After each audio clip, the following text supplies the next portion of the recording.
Okay, roll call, please. Okay. Titus Neas, Here. Kevin Mitchell, Priscilla Manuelito, Joe Manini, Present. Lynn Heineman. Thank you.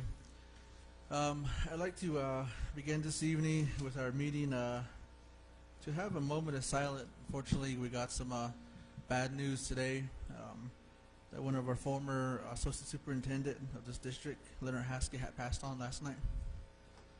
And we'd like to have a moment of silence this evening, as well as a family member from Mr. Mitchell's family had passed on as well. So I'd like to have a brief moment of silence here.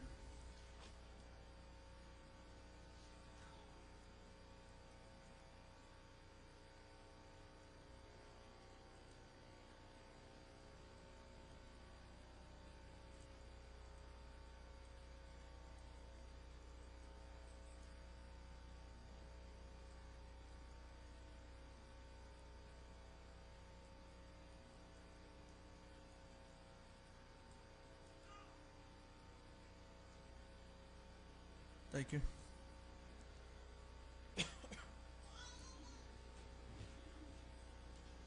We'll go ahead and begin now with the approval of the agenda, board members. Mr. Heineman. There's a motion by Mr. Heineman to approve the agenda. Roll call, please. Mr. Manini, Yes. Ms. Manuelito, Yes. and Mr. Neas. Yes. Thank you. We'll now continue on to our public comments. We only have one this evening. We'll go ahead and have Ms. Latza, Jim Martin, come up and speak.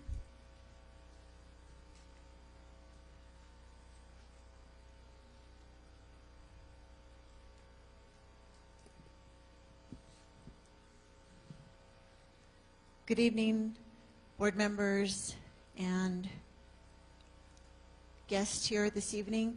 My name is Sanlatza Jim Martin. I'm a parent and community member.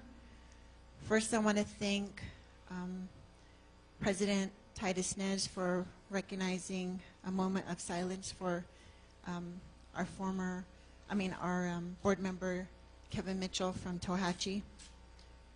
I am a member of that community as well, and the person who passed away tragically was a former student of the Gallup McKinley County Schools and also an entrepreneur of the city, in the city of Gallup. And we send our prayers out to Kevin Mitchell and his family and relatives.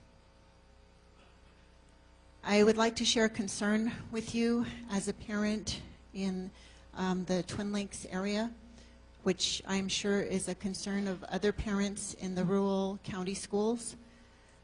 We do have the winter season upon us, and many board meetings I've brought to the attention of the superintendent and other board members the concern with the students and the bus transportation. What I've learned and have found from my children in the school district is that they are waiting in the cold weather for buses, and they're also waiting outside the schools to be opened. These are elementary kids who are standing out in the cold weather, and it's very concerning because we've brought this to the attention before to the school board and the superintendent.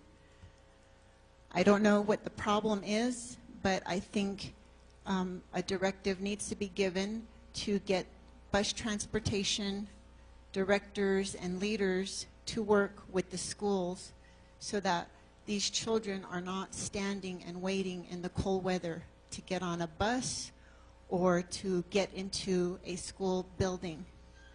It's really concerning me, and I myself am looking closer into it for my children, but I know there's other students in our area who are sharing the same thing with me, and I think it's very concerning, especially with the spread of colds in the school, and we don't want that to happen because then we have more absentee and then staff get sick as well. So please look into this as soon as possible, and if I find out more information, I'll be sharing that with you as well. The last thing I'd like to share with you in my public comment is this evening you will be reviewing and approving the Indian policies and procedures.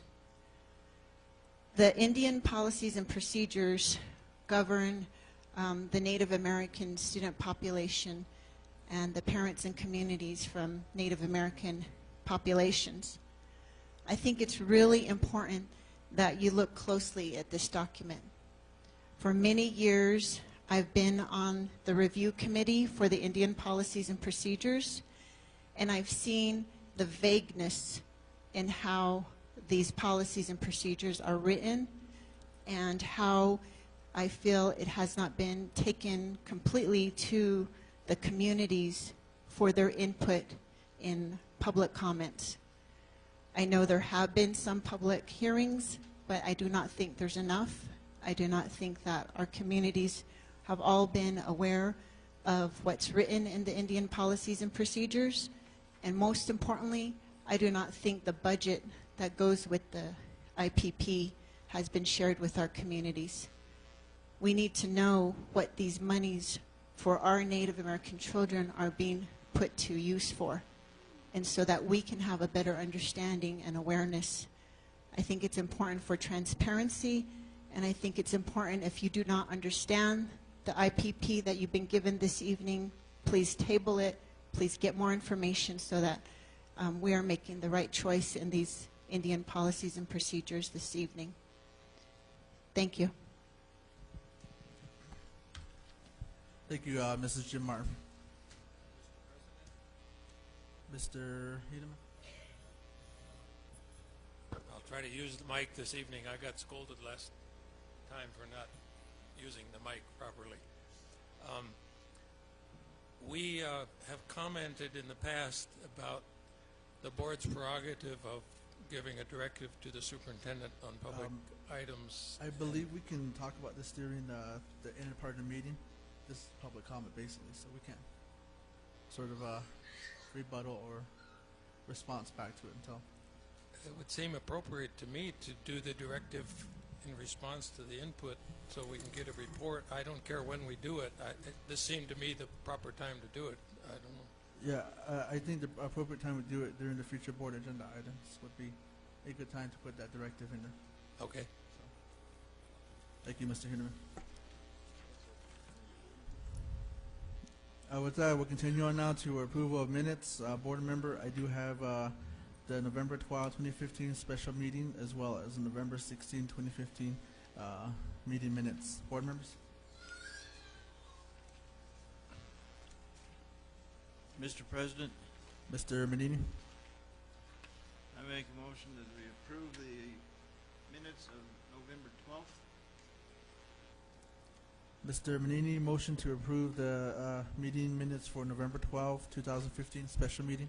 Roll call, please. Mr. Heineman? Yes. Ms. Manuelito? Yes. Mr. Naz? Yes. Okay, board members, I do have the November 16, 2015 regular meeting minutes.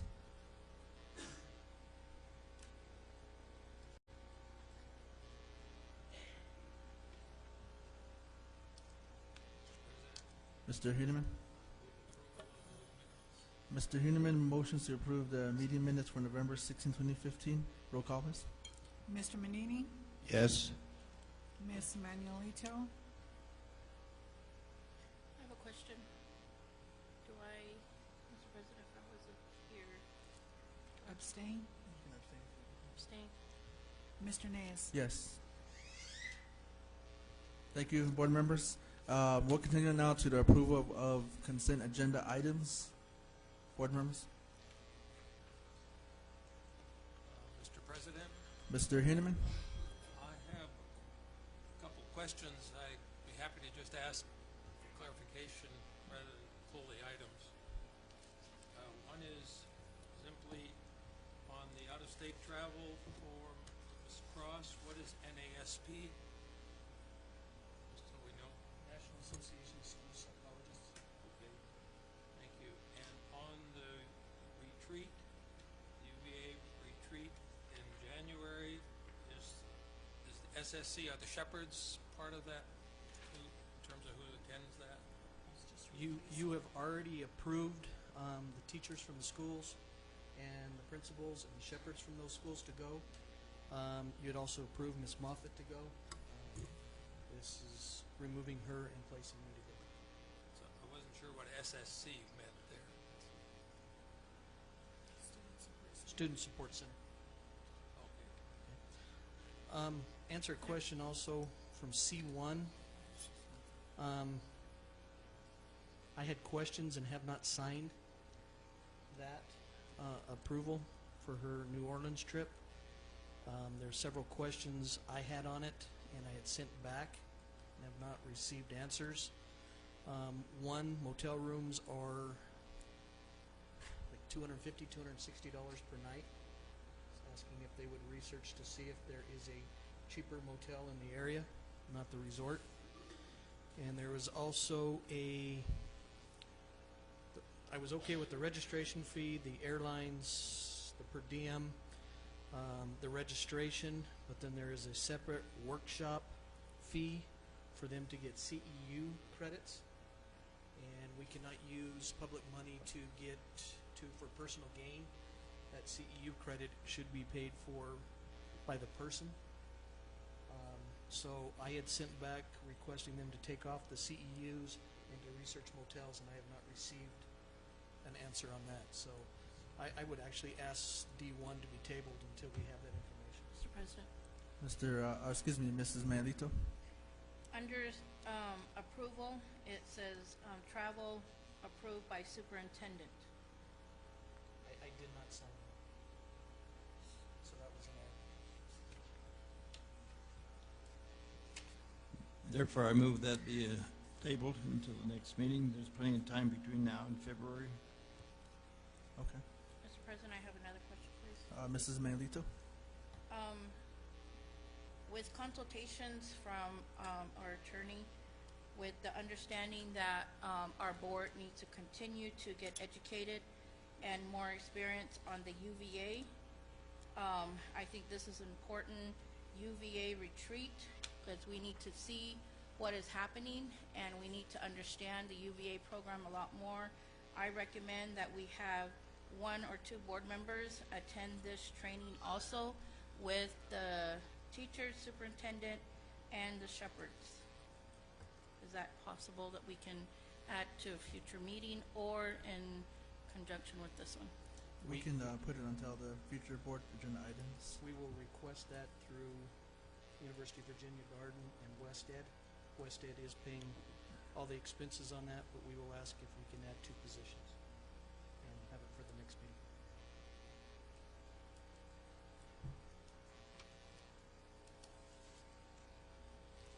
Okay, board members, do I have any more questions?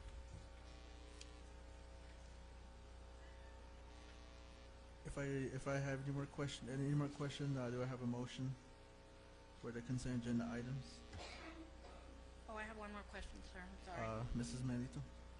Again, is this, in parentheses, it says operational cost. Is this also going to be, again, it's a UVA, will it be reimbursed through? There will be no fees. The only thing that would be paid out of operational is the per diem to get there and back, and I as a superintendent have never collected per diem.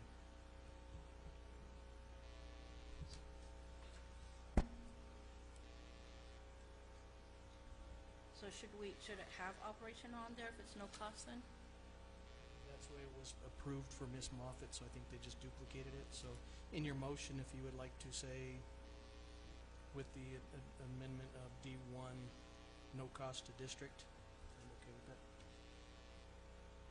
And also, if in entertaining that motion, when Mr. President does that, asking to table at C1. Mr. Heineman. I think if it's a proper event for the superintendent to attend, then it's also proper to provide the normal per diem. And if he's Not going to claim it. I won't complain about that either. So I think we should include it in our approval. Okay. With that, any more questions or comment?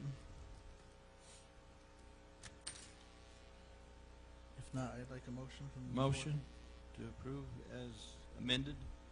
Motion by Mr. Manini to approve the consent agenda items by tabling C1 as is.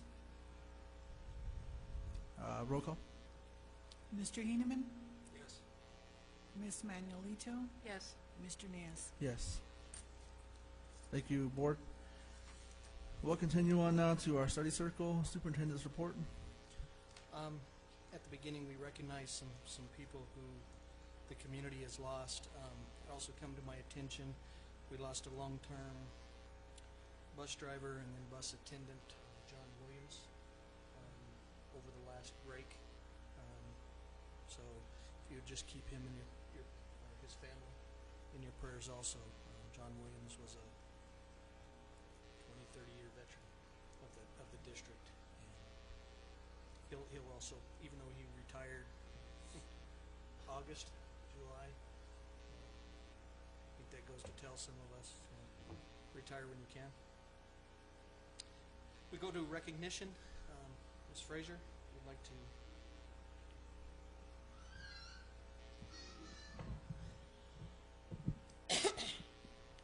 Good evening, Board, Superintendent. We have quite a few recognitions this evening. We're very proud to honor the individuals that are, I believe, mostly here tonight. We're going to start off tonight with, we had someone who was nominated for an award a couple of meetings ago, and it was just announced last week that we do have a Golden Apple winner in our midst. And at this time, I would like to call up Ms. Viola Haskey from Turpin Elementary to receive her Golden Apple Award.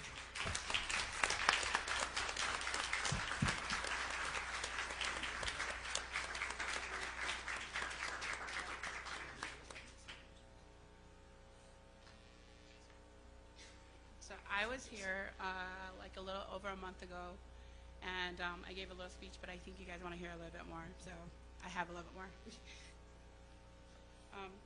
A couple of evenings ago, I watched these clips from past Golden Apple Award winners. They have them on the KRQE site, and the teachers there were pretty amazing. Like, they were doing pretty honorable things for their community, and I just felt honored, thankful, and blessed that someone saw those traits in me and nominated me for the Golden Apple Award. But I want to also make clear that I'm not the only one deserving of this award. In every school across this district, there are teachers doing everything they can to provide the best education for their students. And they spend numerous hours outside of school, tutoring their kids, mentoring their kids, planning for next week's lessons, grading papers. And I think everyone should be honored too. Many might think that I earned this award on my own, but actually the award belongs to everyone who helped mold me into the person that I am today. As we all know, like, learning begins in the home. My education began in a community west of here, in Manuelito. I helped my grandparents chase sheep into the corral, and I learned how to count to 100 by 2s and 3s way before I entered school. Then there were my parents. Like, they're hardworking people, and but one of my earliest memories is I remember struggling with sight words in like early elementary school, and my parents helped make flashcards, and they would study with me every evening. They're still my support system, especially my mom. So thanks, Mom.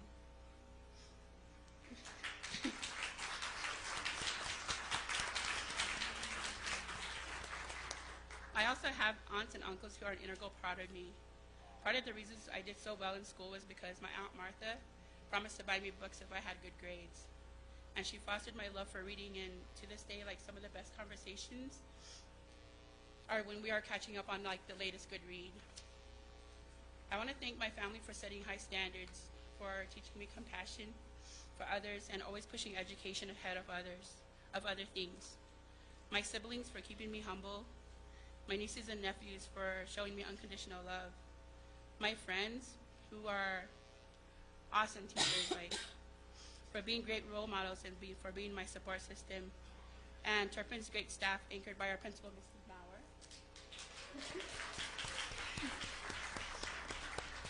Thanks for believing in me.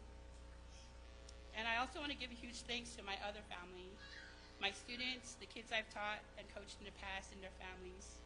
They have welcomed me into their homes, their lives, and families, and have enriched me with great experiences, laughter, support. In fact, one of the greatest advice I ever got from anyone came from one of my former students, who's more like family now.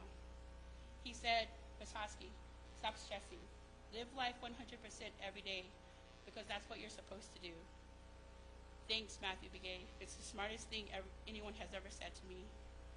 There are so many other people I wish I could thank, but who would be here a long time. In closing, I want us all to think about something I read in the Independent over the weekend. The editor said, in summary, it takes hard work, determination, and dedication to provide the best education for our students. He is right. We all know it can be exhausting, and every day has its challenges, but my students are worth it. Our students are worth it, and every single one of them deserve the best we can give them. The awards aren't always immediate, but you see them years later. When your students become engineers or journalists, teachers, nurses. Today, one wrote on her Facebook, "I had never been to New York before last summer. My first trip there lasted 2 months. I fell in love with Harlem and the beauty of Manhattan. It was an amazing summer filled by my desire for something more, something beyond the Southwest and places I've known my whole life. Slowly, I'm getting strong enough to leave, and the holy people are blessing my growth with new challenges and opportunities." She was accepted to a graduate school in New York for journalism. Then there's another stepping onto the court as a Bengal varsity player as a freshman, his dream since he was in 2nd grade, and another asking you for advice on what to write for her Senior of the Month speech. And there's nothing like a former student bringing their baby to you and saying, "Here, Ms. Hosky, I want you to hold her." It's an honorable profession, and it brings out the best in me. It enables me to help students dream, to set goals, to let them achieve their goals, and to help them realize they can change the world. Those are the rewards for hard work, determination, and dedication. It's been well worth it many times over. Thank you.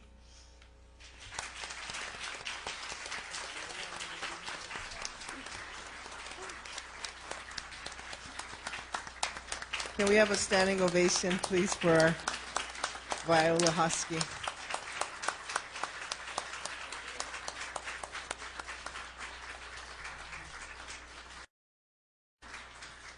So we were a little worried if we're going to make it tonight, because for just being nominated, her principal had to drive her over here because she didn't want the recognition. So thank you for coming, Viola. From us at PR, we want to give you your first golden apple.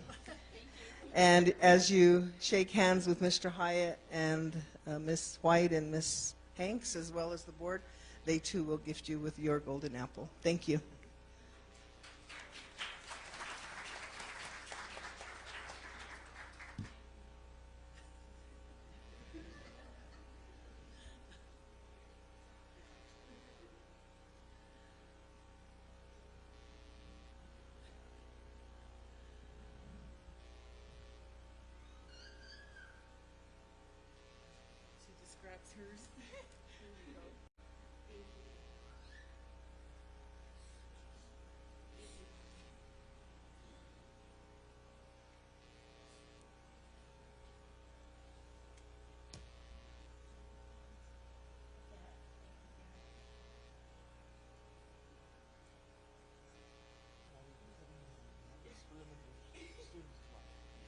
Congratulations, thank you.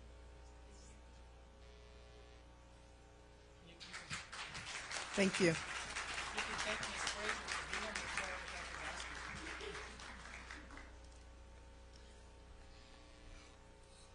Apple pies for Christmas. Hey. The next set of winners are 5 teachers who were recognized through the McKinley Education Foundation. They were given grants for their classrooms to be able to use for various things. Some of them actually or they all had plans. It was kind of like a actual grant process that they had to apply for. So at this time, we have 5 McKinley Education Foundation grant winners. I'd like to start with Carla Nye. She's a school counselor from Juan de Oñate Elementary.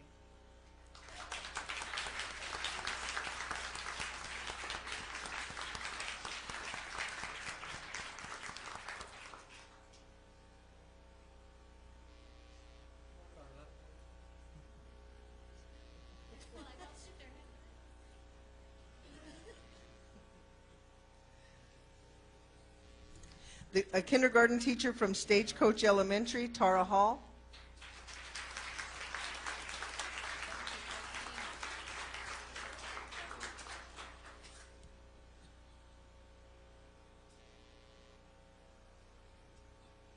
Eighth grade science teacher from Kennedy Middle School, Shafiq Qadri.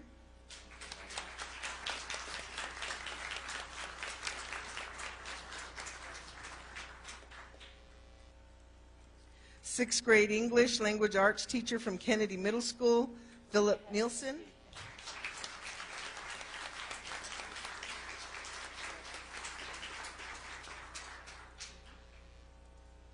And last but not least, first grade teacher from Juan de Oñate Elementary, Carla Dvorak Lash.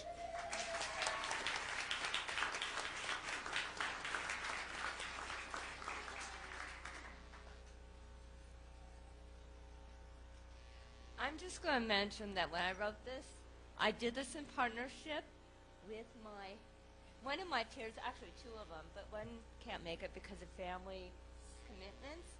And we're a team. So I didn't do it by myself. I did it with my team. I did the writing. Now they get to do the work. And ours is about worms. And the reason why we chose worms is because Common Core says use informational text. But how do we get them to put it in their long term? Let's use the 5 senses. But I won't have them paste it. Thank you, Mrs. Lash. Also like to thank the principals from the respective schools for coming out and supporting their teachers. Roberta Taya from Kennedy, along with Margaret Doherty, who's the assistant. We have Cynthia Maurer from Turpin Elementary, excuse me, and we have Kristen Bischoff from Juan de Oñate. I know I saw her. Hi, Kristen. Thank you for coming out. Okay, so moving right along. This year, the Mayamura cross-country team did great things, and we're here to honor the members of the cross-country team. We'd like to start off with the only female on being recognized tonight, I should say. She won the Mayamura Patriot Pride Award, and she represented Mayamura High School at state and all district. I'd like to call up Ashley Thomas at this time.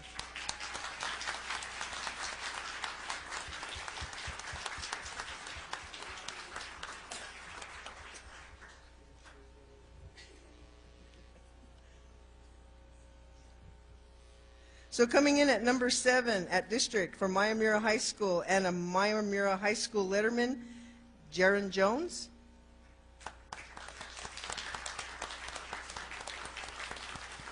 Coach Torres will accept this. Again, this is their coach, Robert Torres. Number 6 at district for Mayamura High and also a letterman, Tristan LaFrance.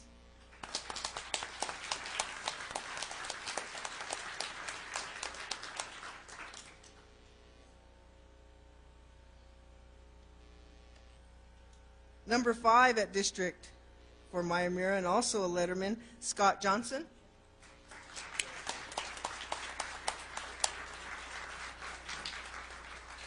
We have number 4 at district for Mayamura High, Ty McCrae.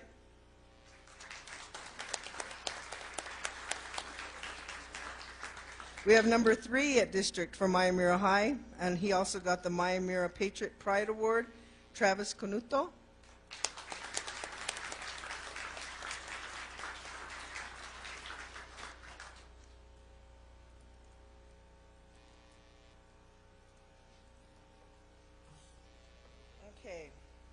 Coming in number 2 at district and number 2 at state overall, plus the all-district team, all-state team, nominated Navajo Times Runner of the Year, Mayamira High School Academic Runner of the Year, and Mayamira High School Most Determined Athlete, Nicholas Jameson.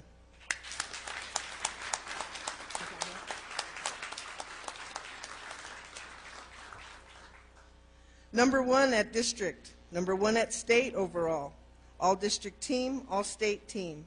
Nominated for the Gatorade Runner of the Year, to be determined later in our year, Navajo Times Runner of the Year, and MHS Senior of the Year, Mr. Niles Thomas.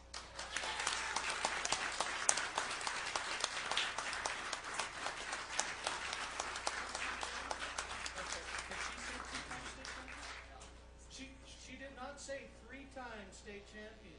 3-time state champion. Can we get a couple laps around? Okay. So I was told he was also Gatorade's Runner of the Year last year for New Mexico. So congratulations, Niles.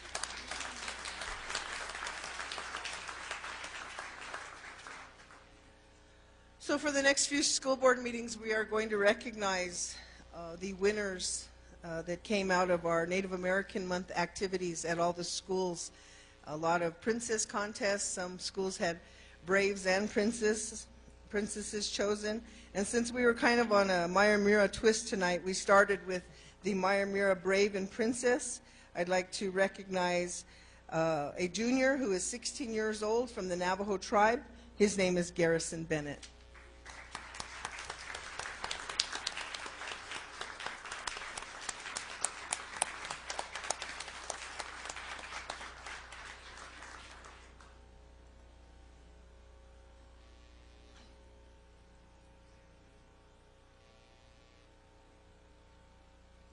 So beautifully dressed this evening.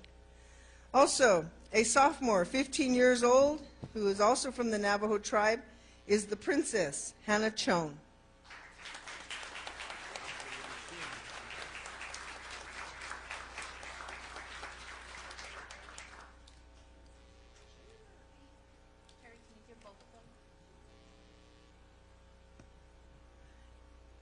Garrison, would you like to come back up, please?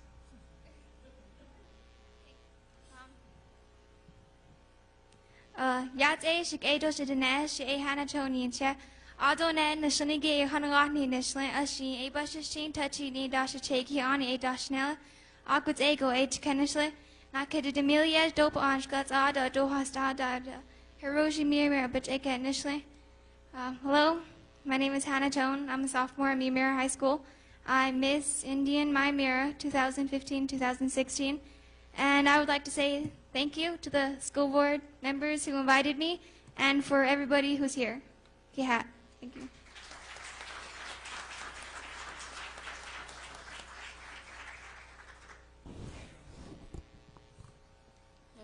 You're my little sister.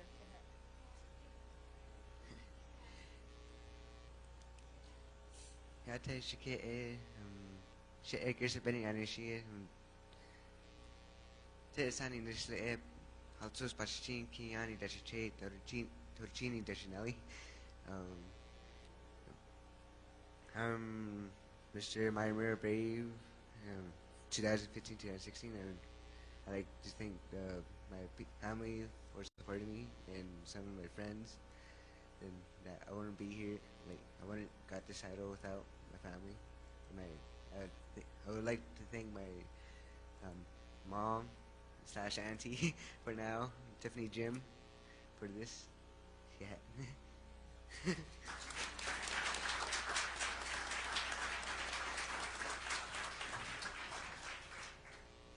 Before we conclude this evening, I'd like to give credit to Lisa Blanco and Ramona Vining and Bonita Petronovich, who decorated our room here with the foliage from the grounds here at Central Office. It was all made up there. They did that for our Thanksgiving.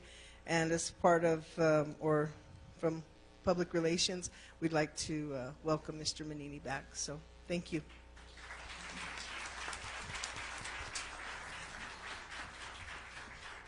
Mr. President. Mr. Heenan? While we are doing congratulations and so on, I think we approved acceptance of the grant for Stagecoach Elementary. I think we should add our thanks and congratulations to the people who initiated that over there too, along with accepting it. Thank you. Next item on the agenda, you'd asked for a construction update, so I do have our Director of Construction, Ron Triplehorn, to go through our 4 projects that are actual in construction and 2 that are in planning at this time. And speaking of the Stagecoach grant and library, I guess we should recognize Shannon. Well, that's why we're going to recognize you to introduce her real quick. So, there you go, Mr. Hinman. We can do that real quick. I just saw Shannon smile down there, and it's like, wow, she is here. Okay. I've been here. I'm short and hide in the back. So. Okay.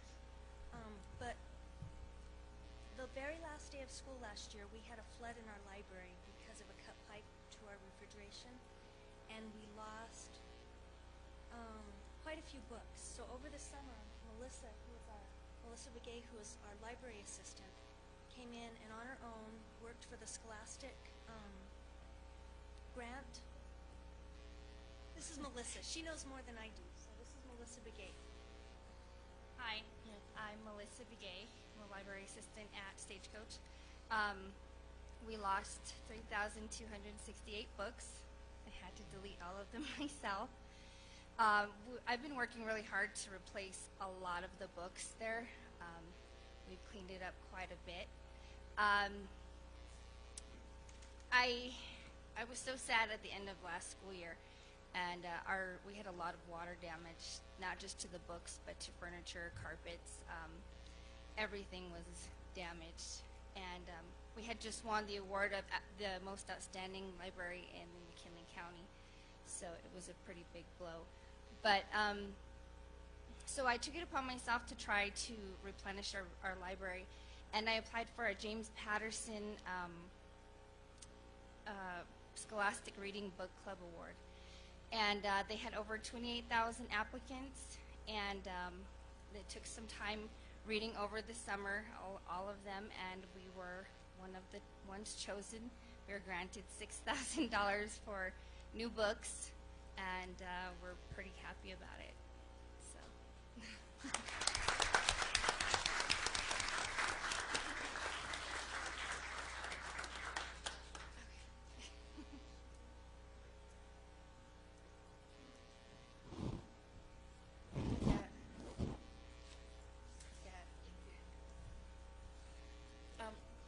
Mr. President, if I could just add to that, I know that for the recognition, I did get a message this morning that I don't know how you're going to be presenting the recognitions for each school.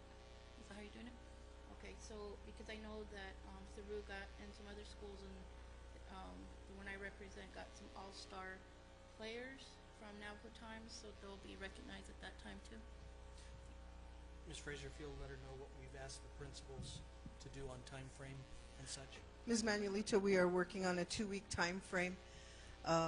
We have sent out to all principals the process in which to notify public relations, to get on the agenda in time to be recognized. And so we're meeting weekly to be able to facilitate the slew of recognitions, which we absolutely love doing.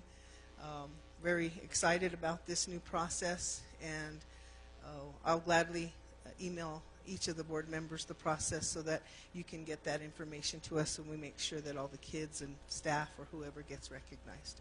Thank you. Sure, and we'll make sure that Shannon's teacher will be awarded as well. And one more comment. I love the turkeys. Aren't they It cute? just adds so much to, I mean, it's just wonderful to have these kind of artwork where people can see them. So thank you. Thank you. With that, concludes The deadline is usually the Tuesday before the next board meeting.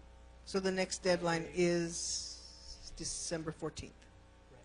That way we have Wednesday to get it on the agenda and published, and Thursday and Friday to make the certificates for Monday night. So catalog for information purposes. It's the Tuesday prior to the next board meeting is our deadline. I know a lot of the athletic awards were going through district over the weekend and it didn't quite get it in time, so we will be recognizing those in the future as the principal's calling. Thank you. Thank you, Ms. Fraser. I hope this one of the requests was more recognition. Hoping you're saying we're getting the ball rolling.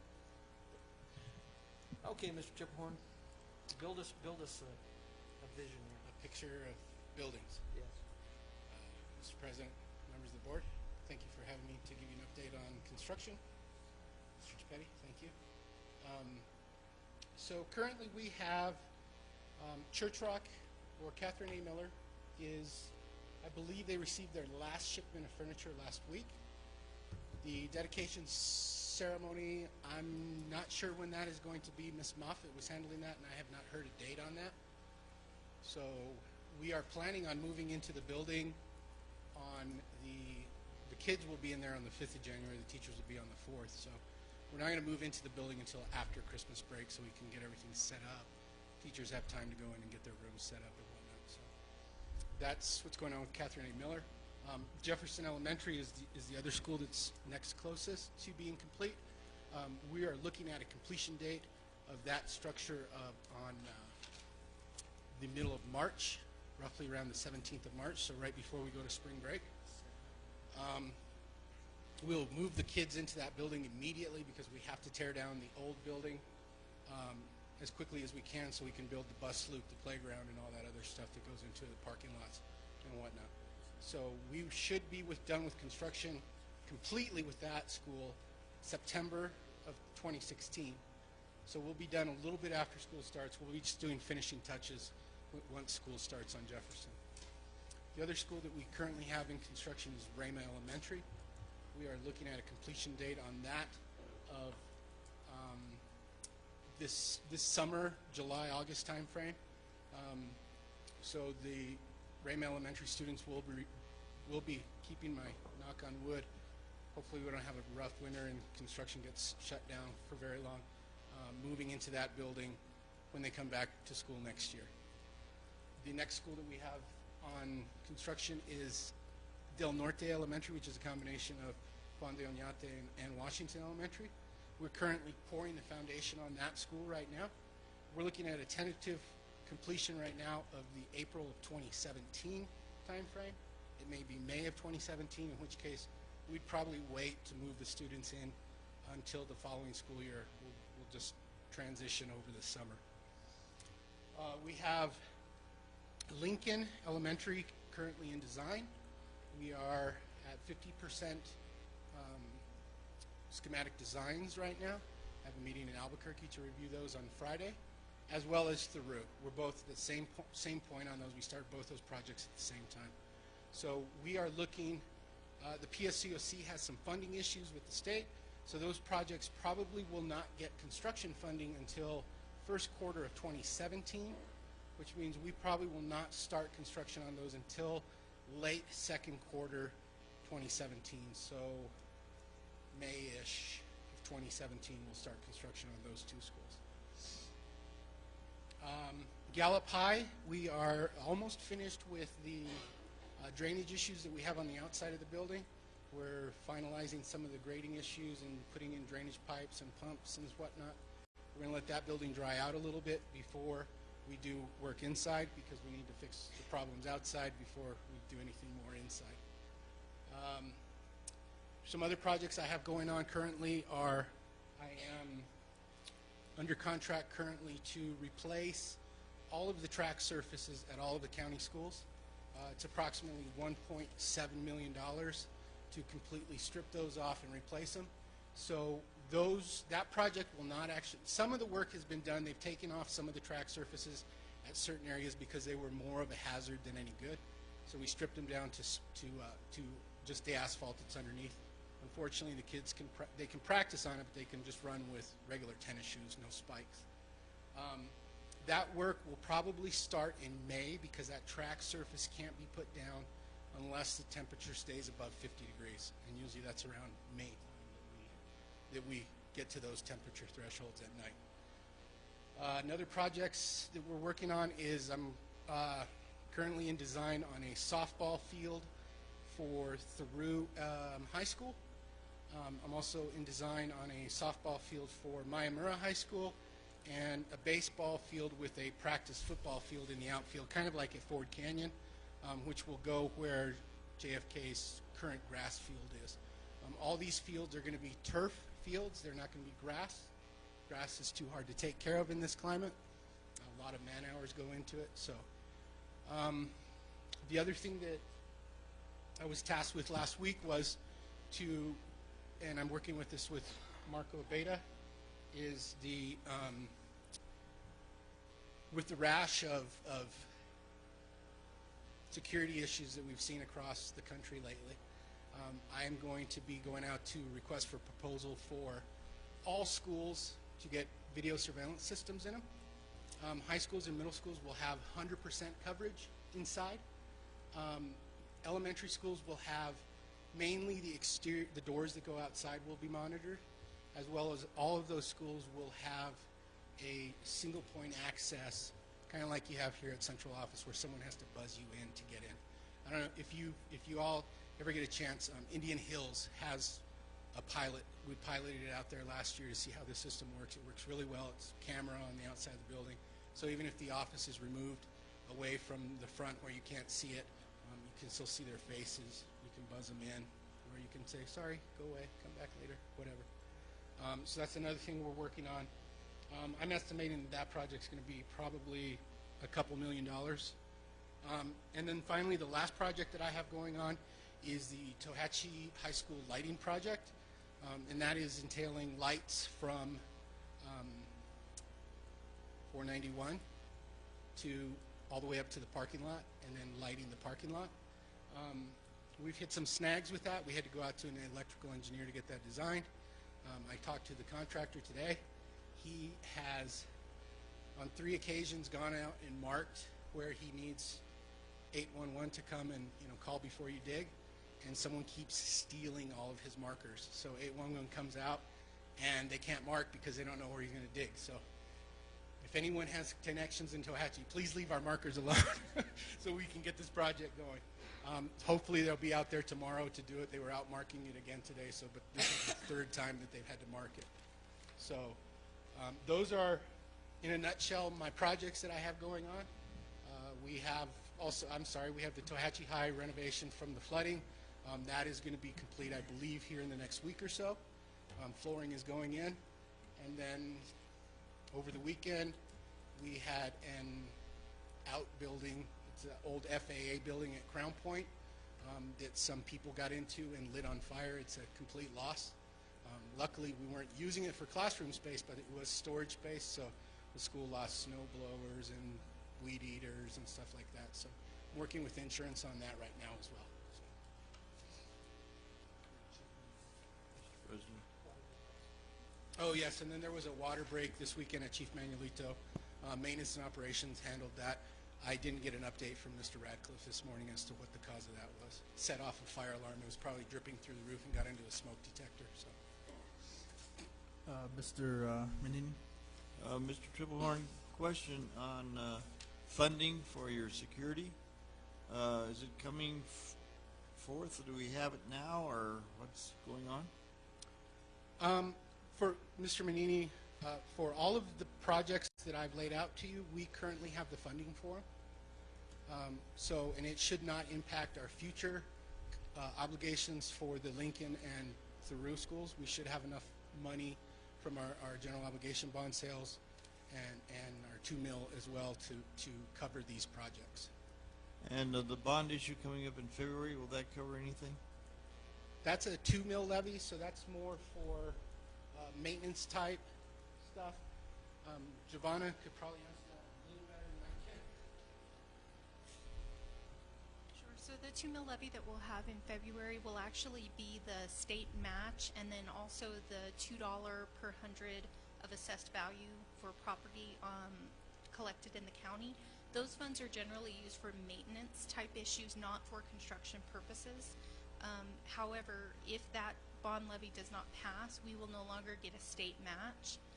Between the two, we collect about $3.4 million, 1.7 coming from the local property tax collection, and then about another 1.6 to 1.7 coming from our state match. So that's about $3.4 million that we use each year just for the day-to-day maintenance and making sure that we're keeping up with our buildings, but not really providing enough to do additional construction. Thank you, Ms. Hanks. Thank you. Mr. President? Ms. Melito? Sorry. With the groundbreaking ceremony for Church Rock, I think we were looking at the week of the 14th, right before winter break. Before, I don't know if that's still possible, and then the kids would go right into January, return back to the new school in January. I think that was what was discussed before. The other question that I had was on the you mentioned tracks to be resurfaced. What schools did you say? All of the schools, with the exception of the public school stadium. So I'm doing Rama, Navajo Pine, Crown Point, Thoreau, and Tohatchee. Not Sayagai's track is still in fairly good shape, so we're not doing. That's the only county school that we're not resurfacing. Okay, and then also the softball field in Thoreau. You said that's just in design. It's not ready to be start. I need to set up a meeting between the architect and myself, and he wants to meet with Mr. Gepetti to make sure that we're thinking the same thing. But I'm looking at actually possibly starting construction on those turf fields, both at Thoreau and here in the late spring of this coming year. And then when, with the security video cameras and stuff, you're thinking of that for starting this coming year?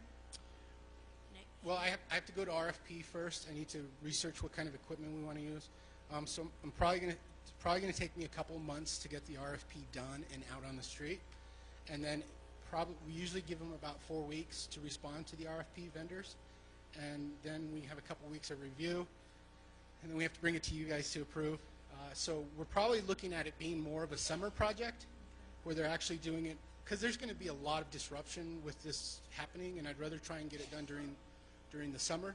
We're going to use wireless cameras, so they're not going to have to run wire through the ceilings or anything like that. It's going to be somewhat simplified, but still they're going to be in the building, and I'd rather them not be in the building when there's a lot of kids in the building. I realize during the summer there's still kids in the building, but there's a lot fewer. I think that's all my questions. Thank you. Just wanted to add, with the tracks, our county schools probably will not be able to host a track meet this year, so we're going to ask them to still host them, but use public school stadium. So we'll be having quite a few of the meets here in town. I'm sorry, I also have some renovation work going on at the public school stadium. I don't know if you've noticed the concrete along the railing where you walk towards the home side is coming apart and stuff, so we're going to redo that work, do new railing, and that's about it at that site that we're doing. Where we get we've never been granted a waiver on any projects. Never have. Not even Del Norte or, yeah. Mr. Menini, in response to the question on funding, we've always hoarded our construction money to have our match. In the last 4 times we've asked for a waiver that we've gone to the meeting, they've looked at all the qualifications, and they tell us you qualify, you qualify, you qualify, you qualify. Oh, look, you have money in the bank, deny your waiver. So we're going to start doing like the other districts out there. Instead of hoarding that money, put it to the needs, especially we're trying to meet the safety needs. I know Navajo, Pine High, and Peru were the 2 worst tracks in the area. We're talking big chunks of rubber gone. Or sticking up. or sticking up. We physically couldn't have a track meet or couldn't even practice on it. So since that's a safety area, technically it's maintenance. Since it's a safety area, we can qualify under construction. So we are using that money put out a year, we'll probably be able to afford them. But if for some reason the state has a windfall, it's one of those catch-22s. I'm extremely happy that gas prices are down every time I fill up my gas tank. At the same time, when so much of our education funding comes from the taxes on crude oil, the higher that crude barrel, the more money they have for education. Right. So it's that catch-22. You want high gas prices, but you don't want gas prices. If the price goes up and we start funding them, we should be able to qualify for the waiver because we've met every other requirement. Being taxed to the hilt and everything else, we should be able to qualify for the waivers and take advantage of what other districts are getting that we're not, since we've hoarded money in the past. And so my goal is to kind of spend all the money we have, so we can. And so I'm coming up with these high dollar. Well, all the leadership team has come up with these pretty high dollar projects that we can blow through some of this money relatively quickly, and improve the lives of our students. And all of them are safety. You look at the parking lot at Tohatchee. We've complained on that for years. Each of the tracks, the Thoreau girls having to drive to Gallup just to play their games for softball. We're classifying all that in there, and we should be okay financially. Okay. Brings us to the next one is kind of a joint systems bill versus construction. Presentation the old-fashioned way now.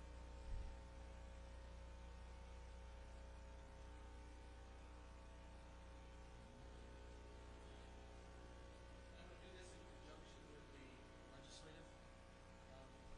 Can we do that? Pertain to each other.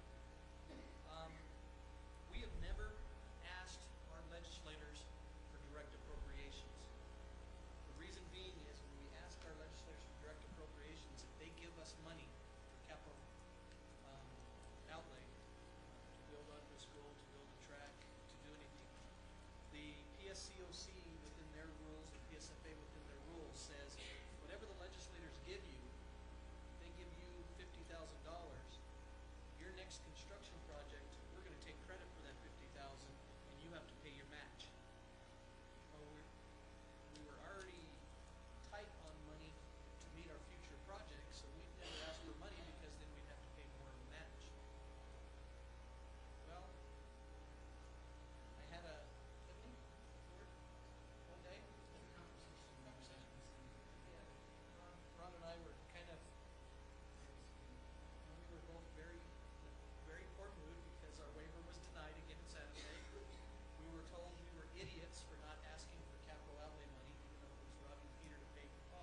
systems bill where we're putting some of the PSCOC or PSFA money in a pot for us to apply for, that they will use that match, 19%, ours is 19% to 81%.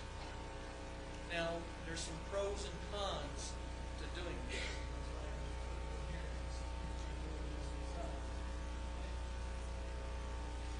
One of the cons that comes out right away is if you allow us to apply for this money, so let's use Tohatchee High School as an example. We know the heating and cooling systems in Tohatchee. The cooling system is non-existent in Tohatchee and Crown Point North. Crown Point's got the old water drip system that doesn't work. And they both have the old boiler system, and on a given day, you're either roasting or you're freezing. There's kind of like no in between on most days. So on the positive side, we have a good environment for our kids now.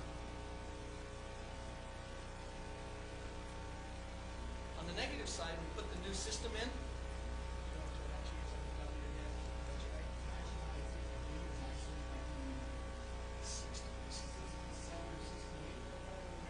So it's number 67 on the ranking, but next year when they come re-rank them, it's got a better heating and cooling system. So we might drop the ranking to 120, 130, who knows? We might actually end up number 70. We don't know. So it'll prolong getting a new building. But as we're hearing, the projects that we were hopefully going to go to shovel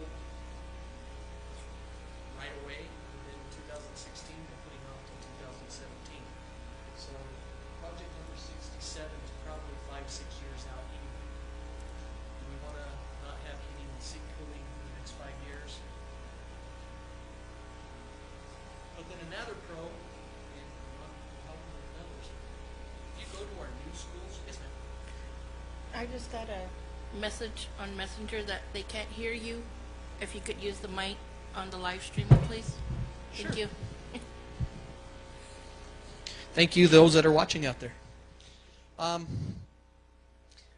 If you go to our schools, and I'm going to use Tohatchee as an example, they've got very nice sized classrooms. What are they, about 1,400 square feet? So right now we have about 1,300 square feet classrooms. If we build a new building out there, we're lucky to get 800 square feet. Some of our elementary schools we just built, we're getting 760, 770 square feet. So when we build a new building, our classrooms are going to get smaller. Adequacy standards. If you look at Tohatchee High School's gym, very large facility, they, help me with numbers here, Mr. Triplehorn, they give us a set amount per student for the auxiliary space. What was it, 30 square feet per kid, or less than that? So gymnasiums in high school setting 5,600 square feet plus 1.5 seats per programming. So if we have 300 students, we would have seating for 450 people in that gym. Okay. So the current gym at Tohatchee is 12,389 square feet. So if we built a new school, that gym would be less than half of the current gym. So there's some trade-offs. If we go with the systems, and help me again, systems, we can pay for system controls, so we can put the heating, cooling, the true HVAC systems in that have controls. We can put in new flooring. No flooring? Oh, flooring's okay. Doors, windows. So we can put in new doors, new windows, new lighting, upgrade. Probably all, since we're going to start construction on stuff like that, we'd have to bring it up to code on ADA standards. So we can take a building that's in good shape of the shell itself, that has large classrooms, and participate in these systems bill and get money, as I said, 81% the state will fund. Or we can do the trade-off and say, well, no, we want to actually build a new building there. It's going to be 5-6 years down the road, And the negative is we go to a smaller building. I mean, one of the numbers that we work with in construction is, for high schools especially, is we basically work with a number of 200 square feet per student. Okay? In the elementary school, we work with 135 square feet per student.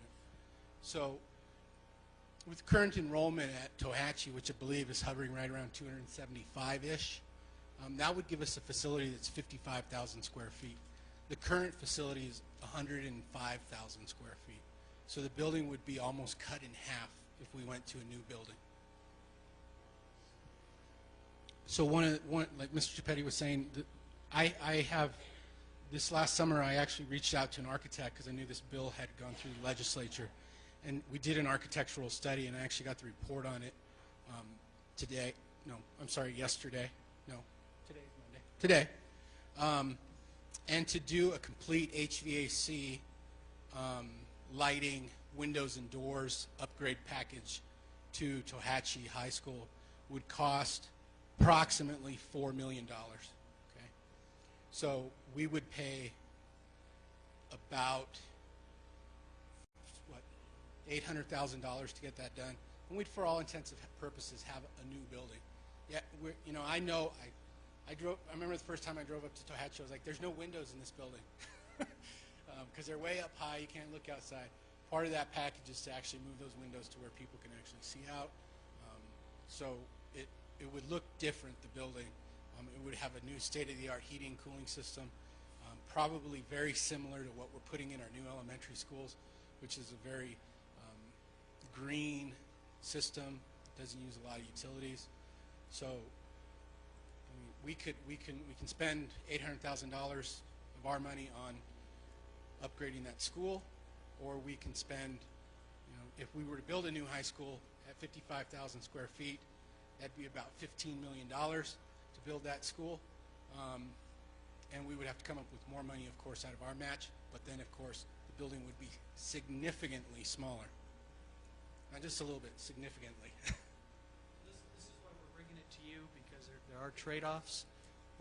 One, we can get the systems in there quickly, but then the negative aspect, it will move us down the list for any future renovations or replacement of the building. Mr. President? Mr. Huderman? My first thought is this is a big question.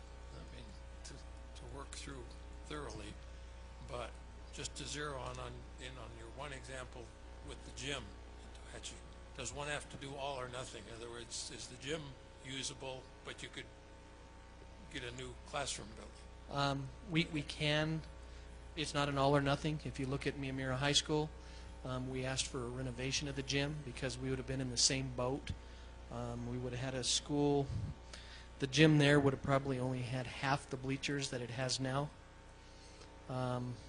It would not have had the extra tear space, per se, the extra classrooms that we had in it and such. So we were able to add on. But then, of course, they counted that tear space in with the adequacy of the rest of the building and made us build smaller hallways, smaller classrooms, etc.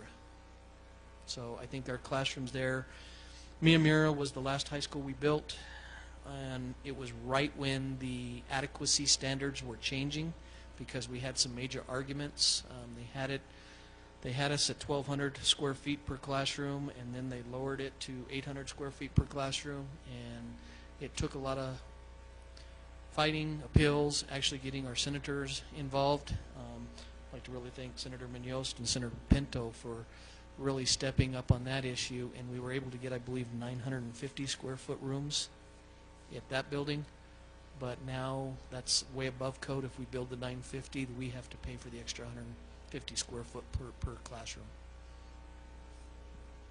And Mr. Huneman, the other thing with the gym space, and we did this through elementary actually, they have a pretty nice gym that sits away from the building. The state still considers that, if they say it's 5,600 square feet for a gym, they then, if you leave your gym in place, they take that 5,600 square feet away from the other spaces. So anything that's above that, we don't get penalized. So that 12,000 square foot gym, we're good, but we're still going to get penalized for 5,600 square feet in the building, the classroom. So, and this is the contingency of our lawsuit right now, the capital outlay lawsuit. The other districts in the state, they don't care. They want a bigger gym. They'll say they pay the adequacy because they have the bonding for it. Gallup McKinley doesn't have the bonding or the luxury of doing what the other districts can do. They want to, and we're looking at some of these projects, some of them in Rio Rancho, Albuquerque, Hobbs. Their above adequacy cost was as much as we paid for the full building. They're building buildings with like $24 million over adequacy. Am I correct on that? The newest school that I've heard numbers on is Las Cruces, their new school they built, Centennial. That school was $85 million above adequacy. Okay, that's more than we've currently in the last 12 years or 13 years of PSFA have spent $110 million in the entire district. Okay, so they built a school that almost was our entire budget for all of the schools that we built, not above adequacy, plus another $35 million probably from the state. So that school probably cost $120 million to build.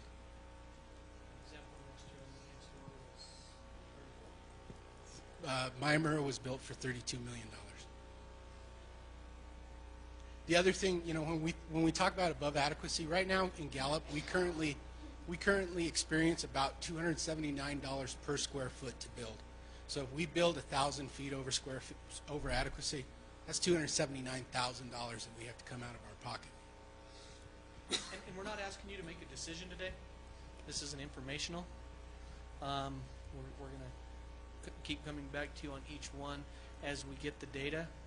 The only thing is these are competitive. When the legislature passed this bill last year, PSFA has been working on their guidelines.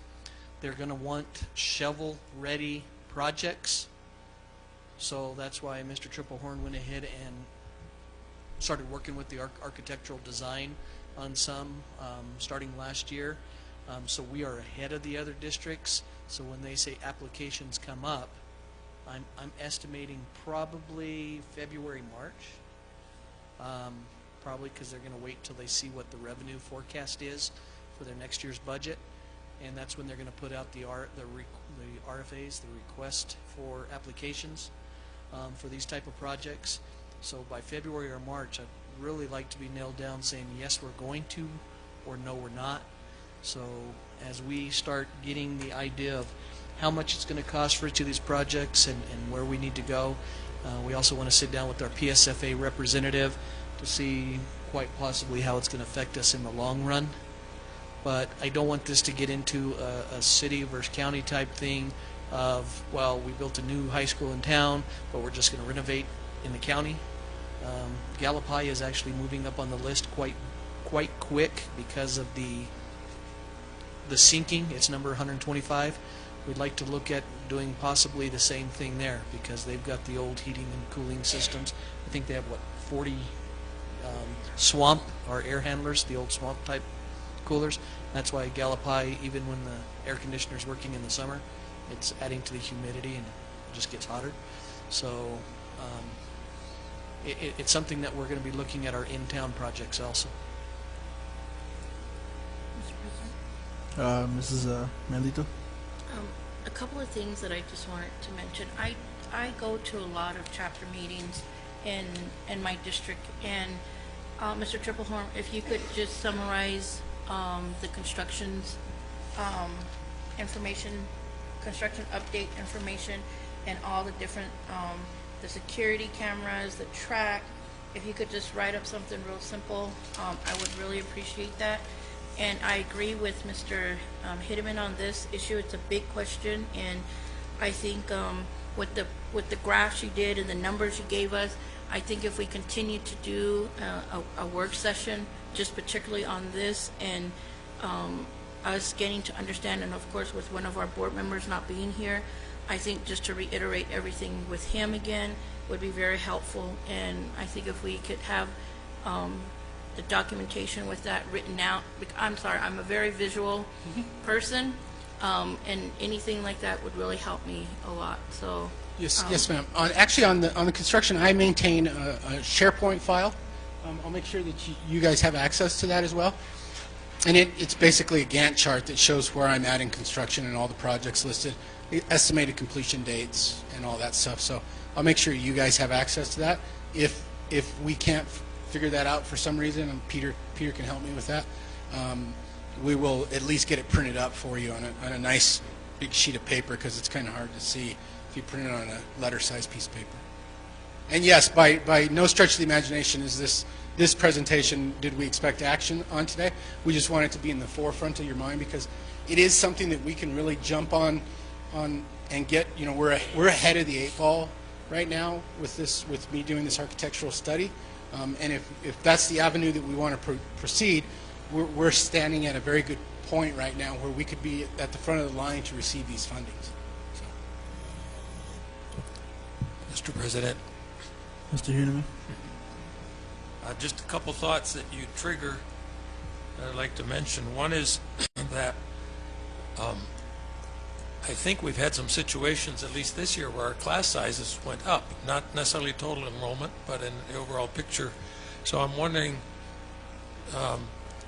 in connection with that, what do we have as a district projecting sort of demographically our enrollments, our population in the future when it comes to knowing what size schools we need, not just size of classrooms? That's one. So, Mr. Heuneman, actually, part of my job is to do a facility master's plan every 5 years. And actually, our current facility master plan expires this year. So we were just awarded from PSCOC the funding to redo that. Costs approximately $300,000 to do that every 5 years. So PSFA participates in that. We pay our 19% of that $300,000. And what that does is we go out to proposal. We put our proposals out to these different architectural firms that focus mainly on that. And our facility master plan has our projected enrollment 10 years from now, 20 years from now. Of course, there's a lot of things that can change between then, so that's why we redo it every 5 years. So we can see we're on track with our projections from previous facility master plan. So I will be starting to work on that right now. Our current facility master's plan actually shows really no growth per se on the in-town schools. The county schools, unfortunately, were showing a decline of every 10 years in the enrollment in the county schools. So, and to add to it, working through the Gallup Executive Directors Association, we know there's a lot of economic development projects going on. The through rail yard extension that the tribe is putting in should add student base there. That's something this firm will need to look at. We were just informed that the Gallup Land Partners are doing a new residential development up towards China Springs, which is going to be 80 housing developments. If half of those houses bring in kids, we know they're not going to fit at Cheetah. So these are some of the things that we're looking at, is what economic development's coming in, what residential are planning. The last facility master plan, I think the only one that showed growth was at Rocky View, because they were putting the new apartments right across the street, but then it didn't even take into account the apartments that they were putting in down on Cole and Woodrow or something like that. I'm not sure of the names. Yes, the Care 66. So the firm will have to look at our demographics, whether based on the census we're growing or not growing, and then based upon economic development, what's going to be happening. So I do see some economic development happening in the county. I know Crown Point's been having some big economic development meetings within their chapters. They're talking about some potential motels and different things in Crown Point, which should bring in some economic development base there. So I can see some Crown Point possibly growing also. So that's everything we need to take in consideration. You're right on the nose on that. Thank you. The other thought is 800 square feet. I don't know how big that is. I mean, I'd like to go out and look at some classrooms, and You know, it's 20 by 40 or it's 30 by 27, I can say that. I would But- encourage you to go to Crown Point Elementary. I am appalled Well, at my how small thought, they in are. other words, is just, you know, I'm old enough to almost remember, well, I didn't go, but relatives went to country school where you had a small room, you know, no space for activities particularly, and some of those students did very well. But with a lot of the creative teaching activities we have nowadays, there's no such thing as too much space, you know, in terms of group activities and so on. I mean, so... Yes, How I much- agree. how So much 800 that square feet, 800 Mr. Huneman, is actually about as big as this tiled area right here. That's about 800 square feet. Okay. But one of the things that we're doing with new schools, especially the elementary schools, is we're building in these spaces called multi-use spaces. So all these classrooms kind of fit into a neighborhood. So we have like all the kindergarten, first grade, and second grade together share this one big communal space. It's about 1,200 square feet that they can go outside and do group work out there. They can work on the floor. They can do all kinds of stuff.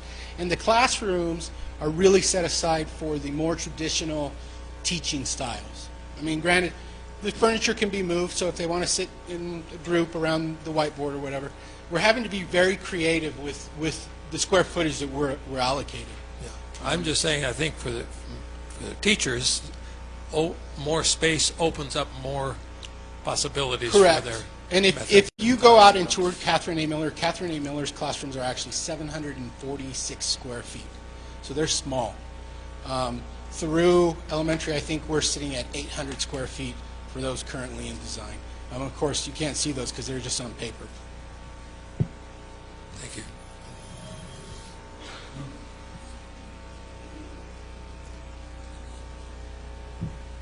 Any more questions from the board?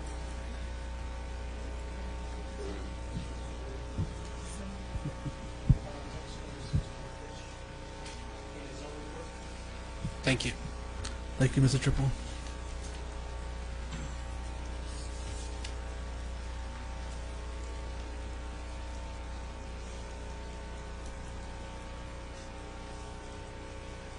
Good evening. Mr. President, members of the board. I'm here to talk about, my name is Mike Butkovich. We've got Zone 3. Can you hear me? Everybody hear me? And I'm here to talk about the schools that I have: Central, Lincoln, Roosevelt, Chief, Manuelito, Tohatchee L, Tohatchee High School. But I wanted to thank the board and Lincoln. I wanted to see if you're paying attention. But I wanted to thank the board for bringing up folks, and that's why I had these folks come up, Viola and Hannah, tonight.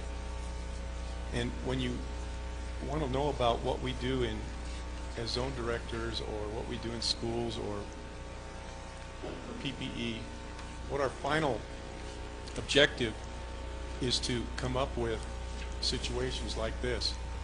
And before I go on, and I'll talk briefly, but I wanted to spend more time, because one of the key words that we talk about to make changes in schools are to inspire. How do we inspire our educators to inspire our children to become the best that they can be? And what I heard tonight from this young lady right here, from Hannah, and what I heard from Viola, it brings back where we all should be. We've got many people like this out there, many more than we know. But I'm pleased to be able to stand by these two folks and to be inspired by them, just by what the words that they said. And I wanted to thank them again publicly. I know they have to sit for a little while, but I wanted to thank them publicly for what they're doing in our schools. And that's what all of these programs are about, to help work with people and to help to get the best education possible for our kids. Does that make sense? Sure does. And I want to thank the folks for being here tonight to listen. And I don't want to take up too much time. But again, you truly inspired me tonight as an educator. And people have asked, what does a shepherd do? What does a zone director do? What does a principal do? What is it? We're educators. And we're teachers, first and foremost.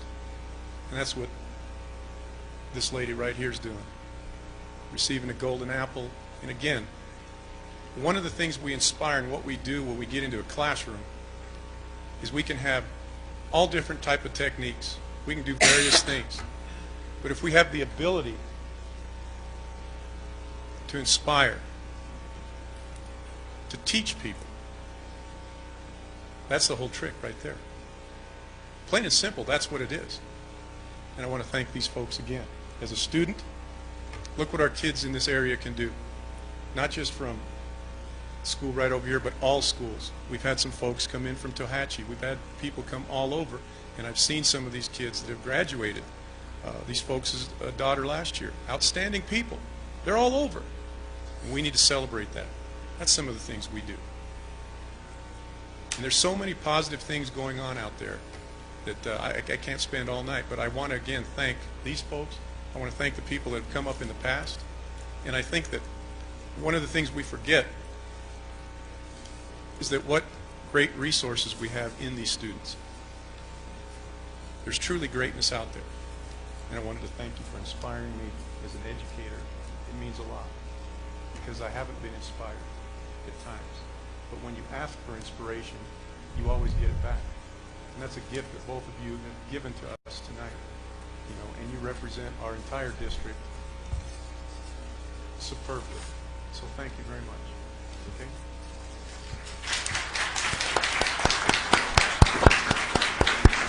Take just a few minutes on what we do at Central Lincoln. Okay, I said Lincoln. I believe I did. Roosevelt, Chief, Tohatchee L, Tohatchee High. Some of the things we talk about and what we're doing is we work with data-driven instruction, school, staff, student climate, observation and feedback. One of the key missions that we have, what I'm trying to do, is to establish the fact what we do in classrooms and how we teach our kids. What are some things that we can do to teach kids? This afternoon at Thoreau High School, we got to talk, we had a chance to talk with our teachers about Tier 1 instruction and talking with teachers on what we do. What if we had 23 kids in a classroom? What if we had 23 kids in a classroom and 20 kids got it and 3 didn't? What about those 3? Do we go back and say, well, you know, we have 20 kids that really worked on this and they got it. Well, the 3, they just don't pay attention. How many times have we heard things possibly like that? How many times have teachers gone in and said, you know, this is difficult with these 3 kids. What can we do? And what we're trying to do is to help all kids. And how do we do that? Okay? Good night, folks. How do we do that? It's not just by group instruction, okay? It's not just by small group instruction. And it goes down to individualization. Individually, how do we work with each kid? I wonder if people out here or people in general would believe that all kids can learn. Truly. I know educators think that. I know the board thinks that. But how many people truly think that all kids can learn? I could show you, and I talked to you a little bit about this before at times, I can show you how we all learn the same and how we all learn differently. There's things that are hardwired in us that no matter what we do, we learn the same way. No matter who we are, where we come from, what we do. And then we also learn differently. One of the key components that we talk about with principals is how do we learn, and we learn through experience. What type of experiences are we giving our kids? That's when we go back into Tier 1 instruction, okay, and break down and talk to our kids and work with our teachers on how we change that process. Do we have some good teachers out there? You bet we do. Do we all need improvement? All of us do. And the bottom line is it's back for our kids. I'm an advocate for students, always. Always. And again, at the schools that I've been working with, I'm blessed with several schools that have some excellent principals, and we have some principals out here in the audience tonight that are excellent principals, and compassionate about educating our kids and working with our teachers. And I could say a lot of things, but to give a kind of a brief as to what we're doing is the fact that as a shepherd, I'm working with principals. Principals, trying to help principals understand the fact that what we do in a classroom, and then the principal goes back in and works with teachers on how we get better, how we achieve the ability to teach our kids to go on and get a great education. And I know I'm talking very general, but again, I'm talking the ways that really how you can make a change in a student's life. We can talk about all different type of techniques and all that. We can do that at any time. But I truly believe, and our principals understand this, because we are getting gains. We are making gains. Slowly but surely, we're making gains. Some schools gain a lot more than others. Some schools don't.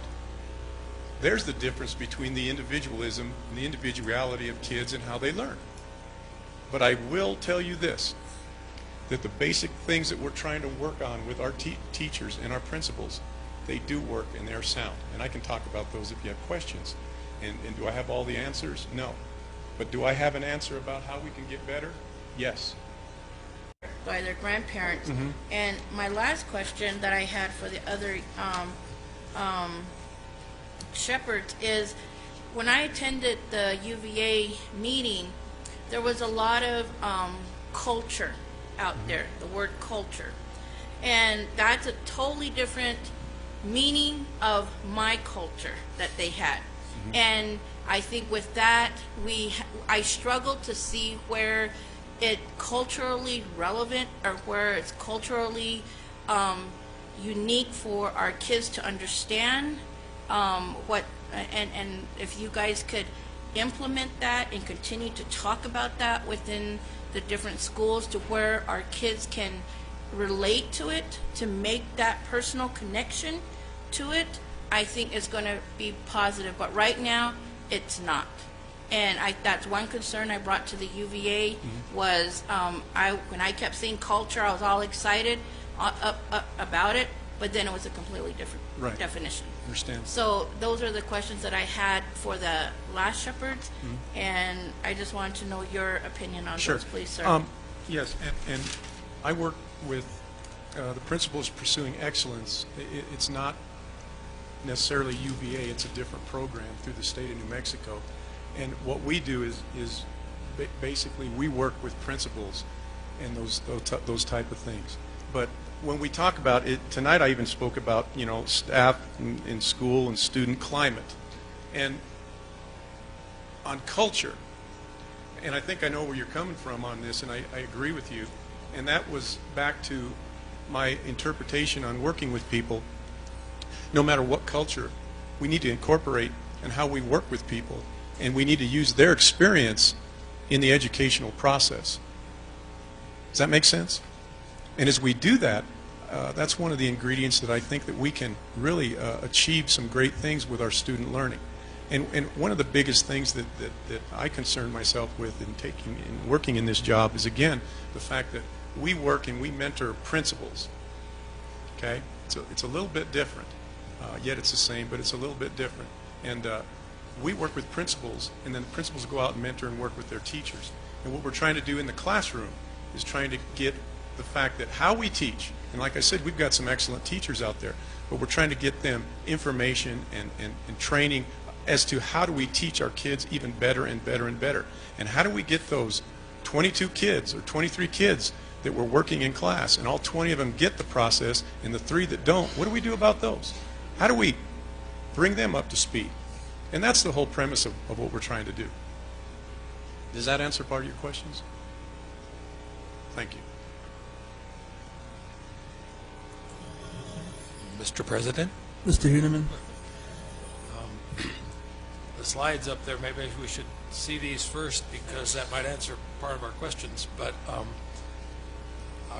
want to do like Ms. Manuelito in terms of being somewhat consistent with questions we've asked the the two previous shepherds.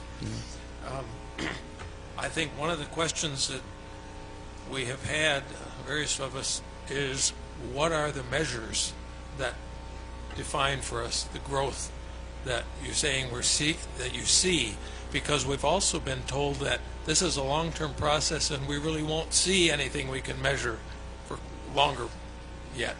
We won't see it yet. Sure. And so that's one of the questions, is how do we determine the growth and what are we seeing? And if we're seeing it, we'd like to see it concretely. That's one part. And let me just, I'll put all these on the table at once, and then you can come back to that. The other one is the role of parent. We happen to have in our packets this evening under a different agenda item, but it relates to this too, and that's the district expectations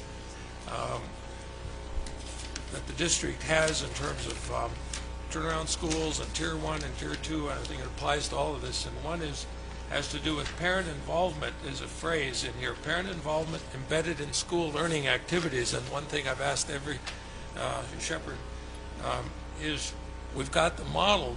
The model may be great and some of them may be working, but it could collapse if we don't have parent support. So where do the parents come in? And what I think I'm looking for, and maybe some of this can come out in the future when we get back to having site. I think of the UVA reports as constituting our site reports, like for this evening.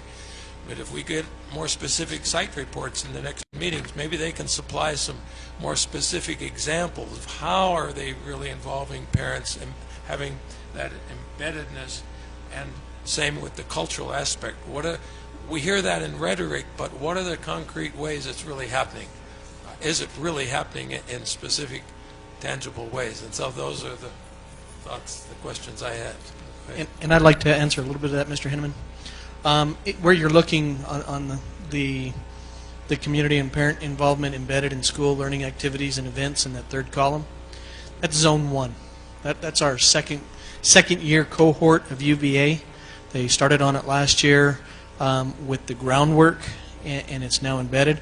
If you notice, Zone 3 is in the foundational expectations column. It's just something we're starting to work on this year. With Zones 3, 4, and 5, we will not get a University of Virginia feedback report because they are not in the University of Virginia program. Zone 1 is in our second year cohort with UVA. Zone 2 is in our first year cohort with UVA, and they do get the teams from UVA coming in and going through.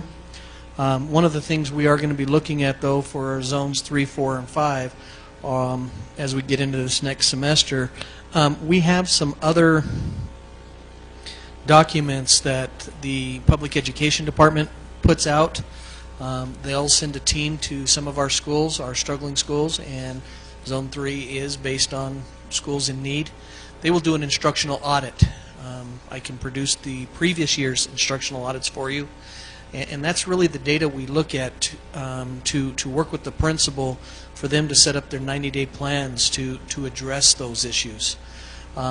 We also have a school readiness assessment that we can do with our team and go out and meet with parents, students, teachers, and administration at the school and also get some feedback. But we won't have a formal feedback as the UVA. And we're not expecting Zone 3 to be at that embedded level yet, because on their 90-day plans, they're really starting the process now. We should be seeing them progress to the core expectations next year and the deep expectations the year after. Hopefully some of the things, though, like the parental involvement and stuff, they can get into the deep expectations sooner than waiting for 3 years.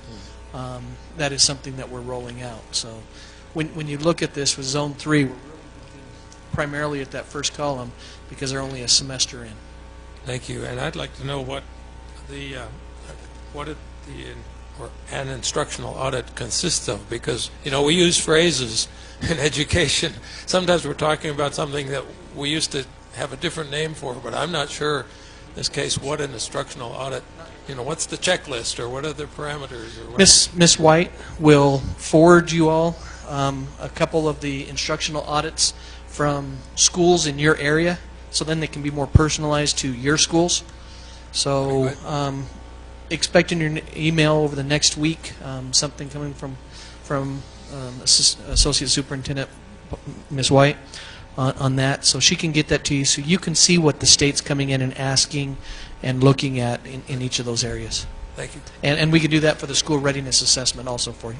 One of the things is I've been on a few school audits, and one of the interesting things, they provide various questions, but one particular question, which was interesting, that I liked, was the response of how many responses do you get from a student back to a teacher, instead of going, well, you know, do you understand this question? Yes.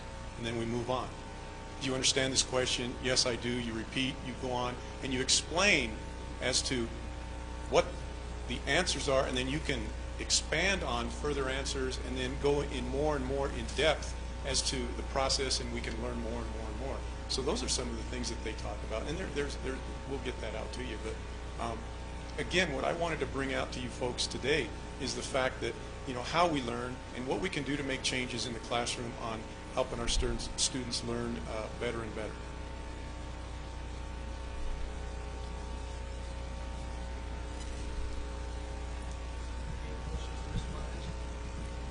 I think it'd be interesting. I know one of the things that Kevin keeps asking for too, with different meetings, is having the results. I don't, from the state. Wait no longer. We're going into it. And I think that would be something that you know, we need to have to continue to move forward and continue to see if this is something that will continue to help our children. And I didn't see that also in our packet, the growth that our students are making, or I don't care how slight they are. I think we need to make each small growth a celebration for our children. So I think that was kind of, I was waiting for that this time, and it's still not in here. So please. The state has not, the state released it for one day and then have closed their site. We still cannot get back into it. Their student operational, it's called SOAP is the acronym with the state. It is still closed at this time, so we cannot access it. I'm actually taking this data off of a national ranking site that they have released the information to on the Park Consortium and all the other school districts. This firm ranks each state, the schools in each state, based upon the only criteria being how they did on the sorry, what site was this? It's called School Digger. School Digger? Mm-hmm. And this first slide I have up here are the elementary schools. It does show the state rank, and we know, based upon, if you remember the charts we had on the back wall back here, we had, at one point, we owned the 8 of the bottom 10 elementary schools in the state of New Mexico. And I'm happy to say we're turning that around. We're still behind in the number of students proficient, because when the state average is, say, 45%, and we had schools that were 8% last year, we're not going to jump from 8 to 45. But if you look, and I've organized these by what cohort they're in. So the first schools are Principals Pursuing Excellence. And if you noticed, for an example, Washington Elementary there is the first one that's reported. It's now a UVA, but last year was PPE. They're ranked 248th in the state. They moved up 147 positions this year. That's phenomenal. It's not the best that we've had in the district, but it's phenomenal. Roosevelt moved up 97 rank points compared to schools in New Mexico. Church Rock, or Catherine Miller, rose 64. Through Elementary, 63. Rocky View, 54. Tohatchee Elementary, 51. Twin Lakes, 36. Lincoln, 29. And Rama, 25. Average for our PPE schools in moving up in state rankings compared to the rest of the state, we moved up on average 62 schools.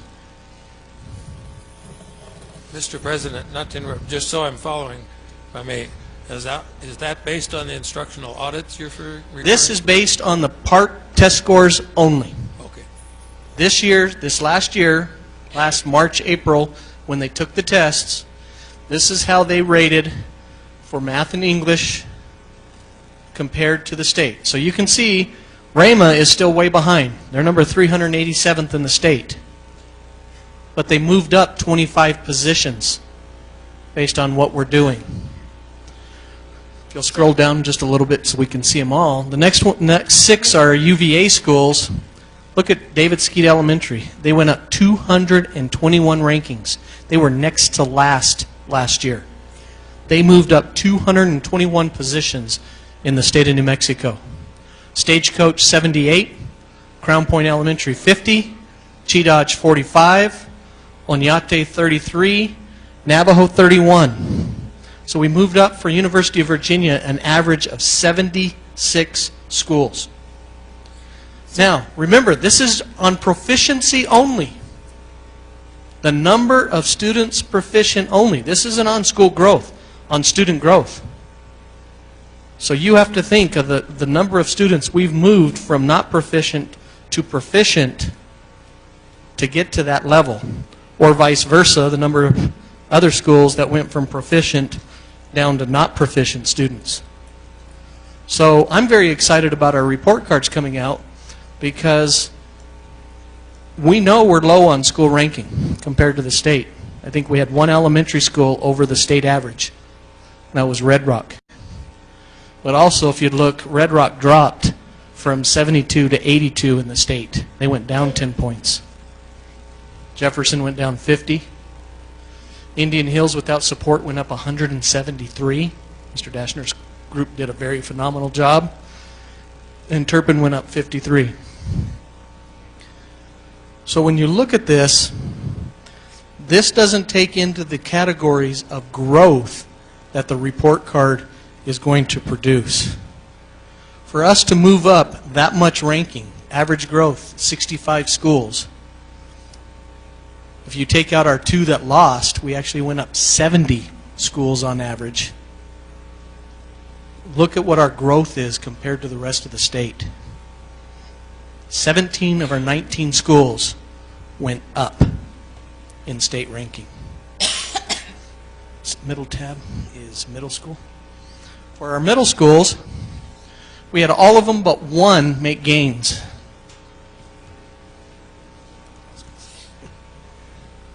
Okay, we had three middle schools receiving Principals Pursuing Excellent, Crown Point, Tohatchee, and Chief. They went up on average 29 points, thanks to Chief Manuelito's huge growth of 41 schools. Kennedy Mid, Rama, Navajo Mid, and Gallup Mid each grew. Through Mid dropped 17 ranking points.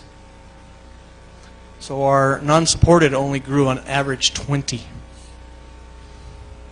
So the report cards for 8 of the 9 schools are going to show great for growth. Because for us to move up 33 spots, 27 spots, 22, 18 spots, we're outgrowing the other schools in the state of New Mexico. So the growth measures should be excellent for those schools.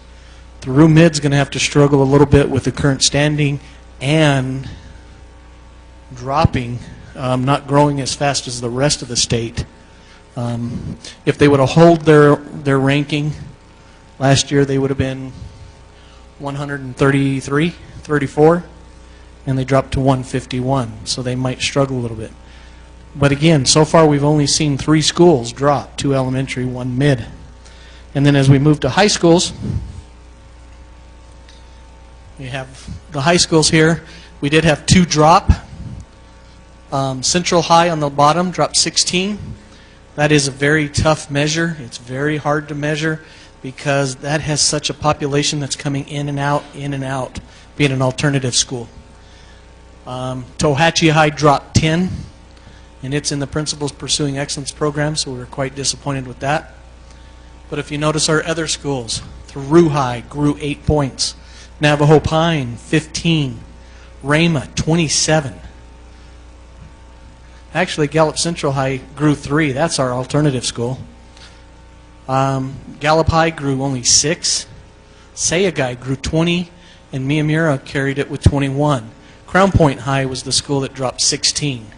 And we know we did struggle there last year with the administrator following through on a lot of our initiatives that we were trying to put in.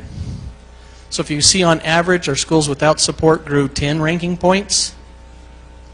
Ours with support grew 12.5. I'm happy to report today that compared to the rest of the state, 30 of our 35 schools increased their ranking compared to the state. I have not found another district that is comparable to this. I did look at some other schools around our area. Grants has 4 elementary schools. 2 grew, 2 dropped. They have 2 high schools. 1 grew, 1 dropped. Central High, 3 dropped of their elementary schools, 2 grew. Their 4 middle schools, 2 went up, 2 dropped.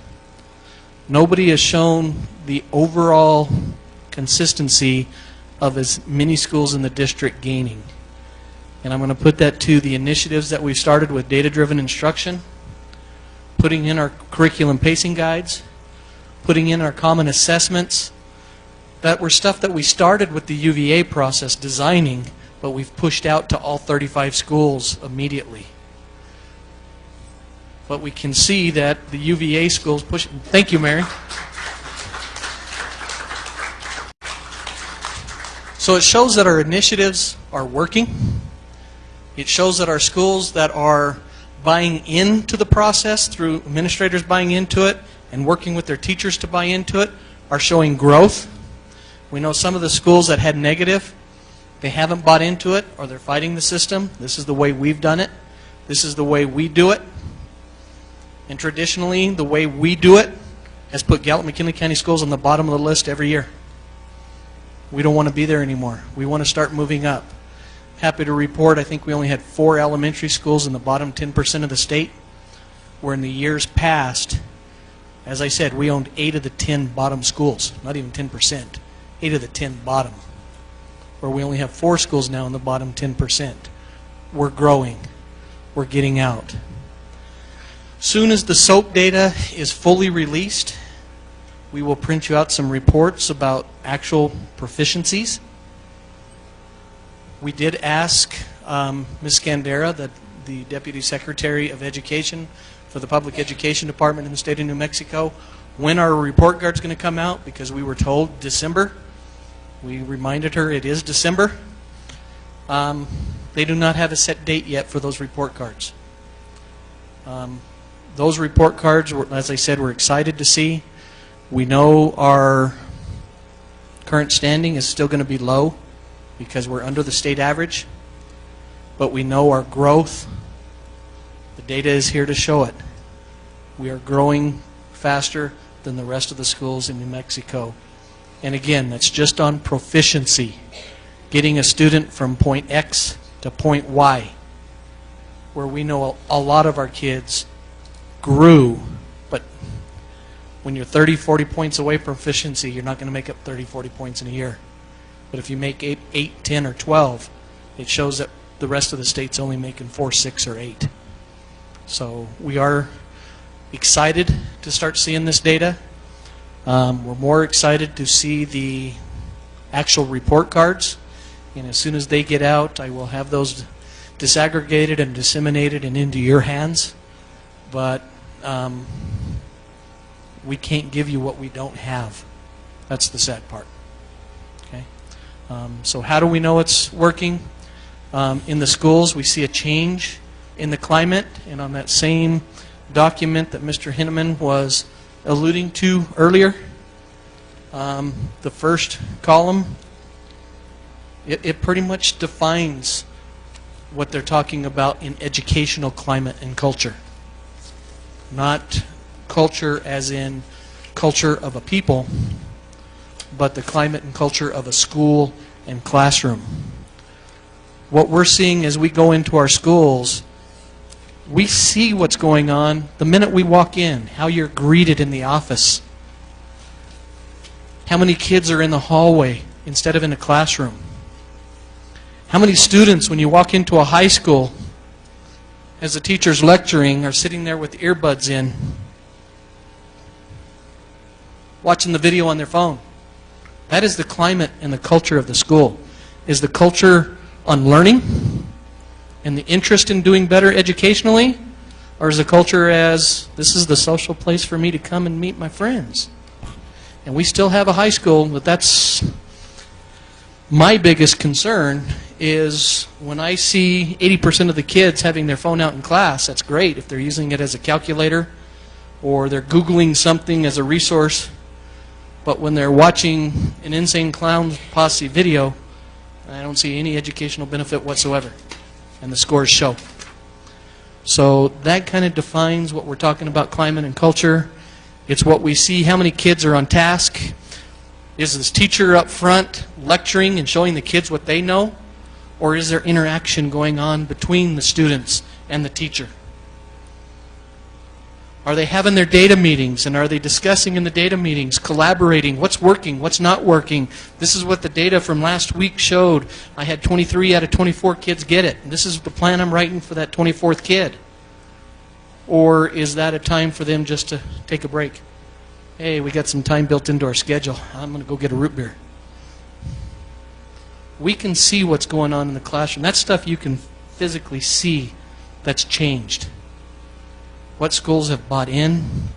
What schools are using their time to look at individual students? And when we start going to do those school readiness reports, I would like to invite you all as a board to come with us to your schools so you can participate in our team and ask those questions and do those observations because they're powerful. They're very powerful. One of the schools that did not grow well last year, I found out had a code purple. We have code yellow for a dangerous situation with not an imminent threat. We have code red, which is an imminent threat. We have an active shooter, or there's a bank robbery going next to the school, or something going on. They had a code purple. Code purple meant a person from central office was in the building. Make sure you're teaching. That is a poor culture. That is a poor teaching climate, learning climate. That is not what we want. We want to go see if we're in the building, if a school board member, superintendent, associate superintendent, director, support staff is in a classroom and the teacher's doing their A game because we're there. That's what we want to see when we're not there. That's the only way these scores are going to grow. And we've got a lot of our teachers stepping up, doing their A game. We have a lot of administrators stepping up, going on above and beyond, giving that observation and feedback, which is so powerful. Spending the extra time on data and identifying each individual students. This is hard work. This is education above and beyond what we've done the last 20 years. And there's not one teacher from these schools that are showing positive gains that's going to tell you it's easy and it's not harder. And I guarantee there's not one principal that doesn't look forward to the weekend sometimes by Thursday or Friday because their feet are hurting so bad. I'm proud of the staff we have that are stepping up their game. I'm proud of the principals who are stepping up the game. And I'm proud of the support staff that are working so diligently on those curriculum guides, ensuring that our tests are aligned and are working. And then at the same time, a board asking questions to ensure that we're doing that. There's another step in the piece of the puzzle. Because without it, the bottom doesn't see the relevancy if the top's not doing. But now that the top is really pushing down on it, the bottom can see it's relevant 100% through the way. We're getting aligned all the way through. So that's a piece of pride for everything that we're doing. Any quick questions? Mr. Manini?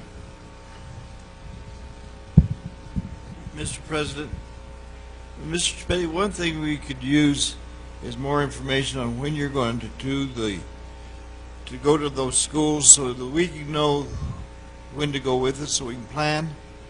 If you'll inform us ahead of time and see if it's in our agenda that we can get there some of us, like myself right now, will need rides, and I'd like to go.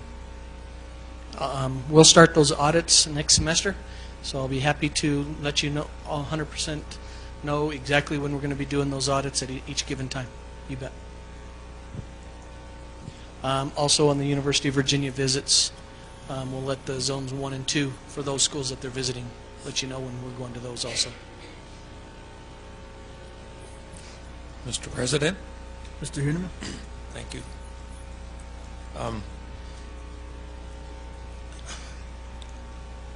There has been, as we know, some skepticism about the UVA program in the past, and I'm glad to see that we have some concrete indications, perhaps, of its contributing to some of the improvements in these schools. And I want to just say what I'm thinking here. I don't know, it could be seen as throwing cold water on something. That's not my intent. I want to be open to the positive indicators, but I also want to continue to scrutinize them as we go forward, because there have been doubts, and we need to see what's happening and see if we can figure out why to keep it going. And in the big picture, I hope we keep seeing this. I'm glad for it on one hand, and yet at the same time, I got to be honest and say that I hope that it's also, because we have other measures, what I want to see is measures beyond Park. Okay? Other dimensions of learning and life.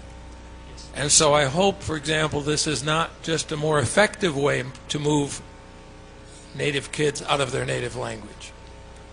That's what school historically has done. So that's what I mean by beyond Park, not to throw the Park things out. I do still have the concern about math being too much algebraic math when there are a lot of fields, technical fields, vocational and technical education where you need math, but it's non-algebraic math. It's applied math of another sort, and so on. Since Park is geared to college readiness, and within that it's aimed at algebraic math, for example. I'm not diminishing math. I was almost a math teacher. I loved math, but there are different kinds of math. What I'm saying, and so we need to continue, I think, to assimilate this as a board and keep looking at it and saying, in that overall picture, there's this piece. Now what is still happening also with the concern I keep raising about language revitalization in terms of non-English languages, and then just keeping that whole package in mind, because Park simply doesn't measure everything. And if we can go up in Park, great. And going back to what you said about teaching kids how to learn, I agree with that, except that if we can teach kids how to learn so they can be successful learners in all of these different fields and subjects, then that's ideal. Okay? So I thank you for this. I'm glad you had these numbers ready. I wish the state weren't so slow year after year in getting scores to us from previous years, but I think we can keep looking at that and keep studying it, see where we're at. I appreciate that. So thank you. And I do appreciate that, and I appreciate the conversation we had last week, where we discussed in depth a lot of what you're talking about, and definitely look forward to the report card that goes beyond just the standardized test. Of course, they are a 3-year average, so we had this one big year where we're blossoming, but then of course we have the other 2 years to average in, and we see some of our schools do this, where we want to see just continual climb. It also will take in to count the parental stuff from the questionnaires. It also takes into account in the elementary school attendance, and in secondary career and college readiness. So it's very important to factor all of that in also. I agree with you. Thank you. I think we're done, Mr. Ness, Mr. President. I think that was the last on mine, I hope. I hope it was. We already talked the legislative platform. Okay. And I want to make sure everything you asked for last meeting I think we have covered, either through email, handout, or direct presentation today. So hopefully you'll start seeing that each meeting. Thank you all. Thank you, Mr. Shapedi, for that report.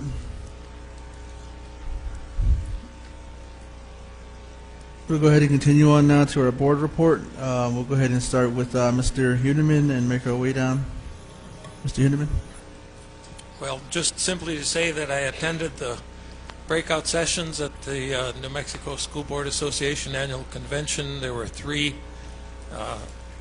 choice of various sessions in 3 hours, 1 hour sessions, and I guess I could mention that the three that I attended, one was on park testing, and it was titled The Unintended Consequences of High Stakes Testing. The second was on the new state seal for bilingualism and biliteracy students may earn. And the third, not my first choice ideally, but was on current law regarding transgender students and employees and the laws that apply to that currently, and the laws that are court cases that are currently being in progress. So. Thank you, Mr. Huneman. Mr. Menini? I had none to say, just to try to recuperate from my past medical issues. Thank you. Thank you, Mr. Menini. Mrs. Manlito? Yate, again, thank you for everybody coming today. For some of you guys that are here, and of course with it being live stream, my name is Priscilla Manuelito. I would like to introduce myself.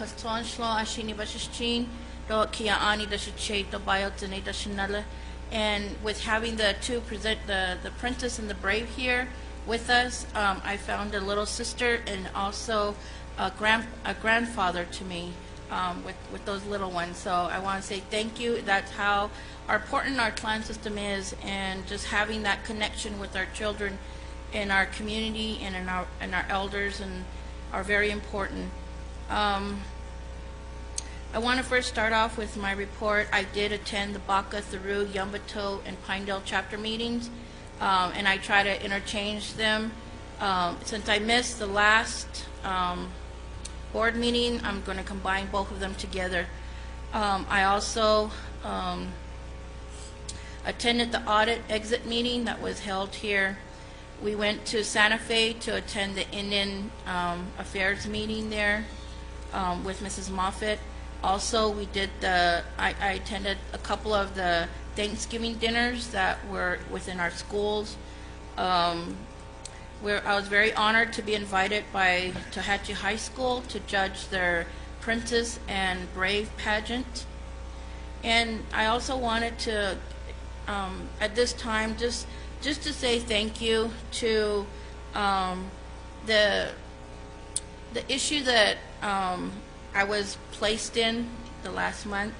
I just want to say that I'm thankful because that process helped me to have stronger faith, and it made me more determined.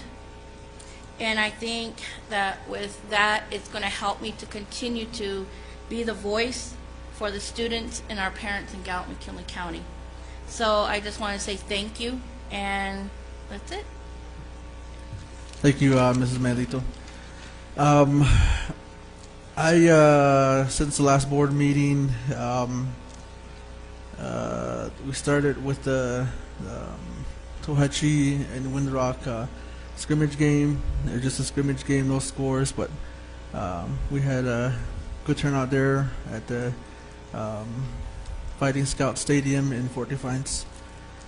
I attended the Tope Turpin Elementary School pageant, did the opening prayer for them, and also got invited to the Maimira pageant as well. And it was nice to see our children utilize their native language, culture, And then I saw the braveness of our children standing up there and introducing themselves and demonstrating their culture. The following week, the same situation as Ms. Manlito, I also had the same similar case that we went through. But Thanksgiving Eve, got the good news. I spent the Thanksgiving Day with my family, thankful, thank our holy people. The end of November, first week of December, was fortunate enough to meet with some of my community members out in the eastern part of Navajo land. They too were excited. They were thankful. They did wanted to say that they're fully supportive of the board. Continue your governance is what I was told. I attended the Wingate versus Miyamura game. Fortunately, my alma mater, Wingate High School, lost all the way through. But it was a good evening we had there at Miyamura. I also attended the New Mexico School Board Association annual convention in Albuquerque. I had a chance to sit through the morning session on Friday, heard Secretary Scandera speak. She had some good points that she had mentioned during her speech, which I had agreed with. We also had a very motivational speech presentation that was done as well. Enlightened me to even further the education for our children here. I believe next meeting I can have something along those lines that he presented. I sat through the business meeting that afternoon. We did elect a new vice president. Fortunately, I forgot to bring my report of the names of our new vice president and secretary for the New Mexico School Board Association. And after the next day, we did some training sessions. One of the things that came up that was very political, I think, was the support that the Santa Fe district tried to do was to get a resolution out for transgender. During the business session of our conference, a lot of the southeastern school district board members immediately stood up and as I was telling one of the board members, I said, this is becoming more like a Democrat-Republican issue, and unfortunately, the initiative for the School Board Association to support our transgender had failed, 31 to 70 or 69%. They did say that it's a local matter; it's not a state issue. The other one was about gun control, having the School Board Association request the state legislature to do something about gun control. Unfortunately, again, that also was very political. A lot of the southeastern districts stood up and said that, my Second Amendment is what I'll stand by. But the Santa Fe district did say that this does not infringe upon your constitutional right to bear arms. But a lot of the school districts didn't support it. They said it's a local matter as well. But I think in the coming meetings, I would like to present those two items here to the board. And I feel like they are an important matter locally as well for our students and the concerns of safety in our district. I think that's one of the things that I would like to present in the further meetings. But that's what I did in the last 3 weeks. I did enjoy the time with my elders. This morning, I was out in Crown Point, and I went ahead and drove up to White Horse Lake, Pueblo Pintado. A lot of elders were happy to see me, and they just told me to just tell the board happy holidays as well as the superintendent, and be safe out there on your travels, and always pray in the mornings, what they told me. So that's one of the things that I brought back here as well. Keep your prayers. They are in our prayers as well. But that's about it on my reports, board members. Mrs. Melito. I'm sorry, I just wanted to add too that I was very honored that the New Mexico School Board Association named me the district, the large district representative for Gallup McKinley County Schools. So I really wanted to be thankful to the School Board Association for that.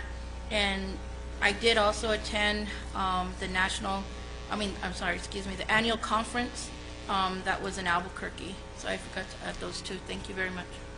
Thank you, Ms. Manuelito. With that, we'll go ahead and continue on now to our Indian Education Committee JOM report.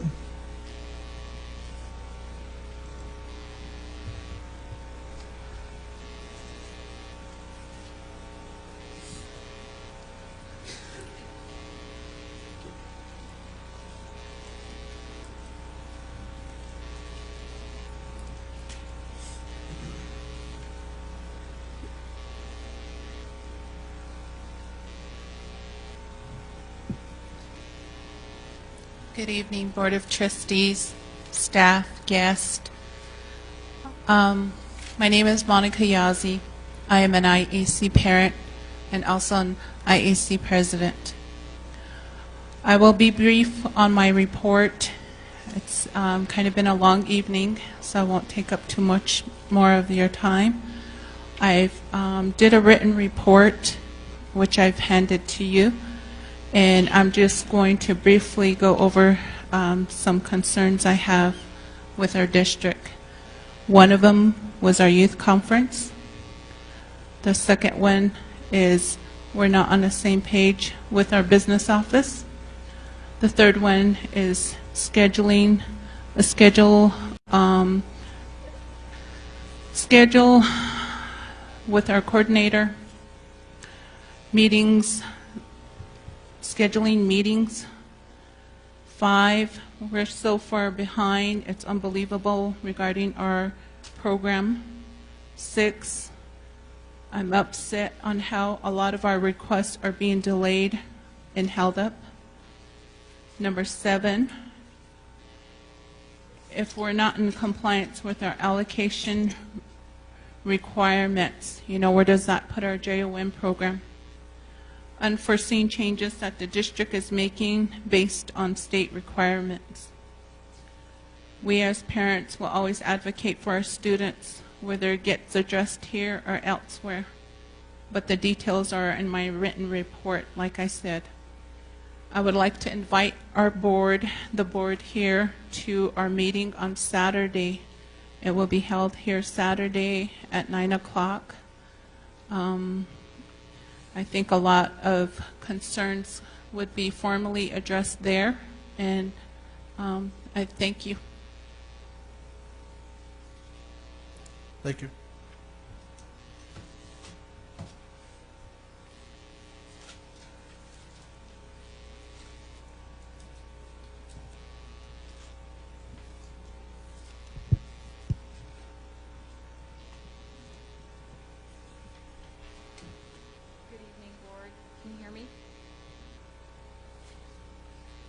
Board Superintendent.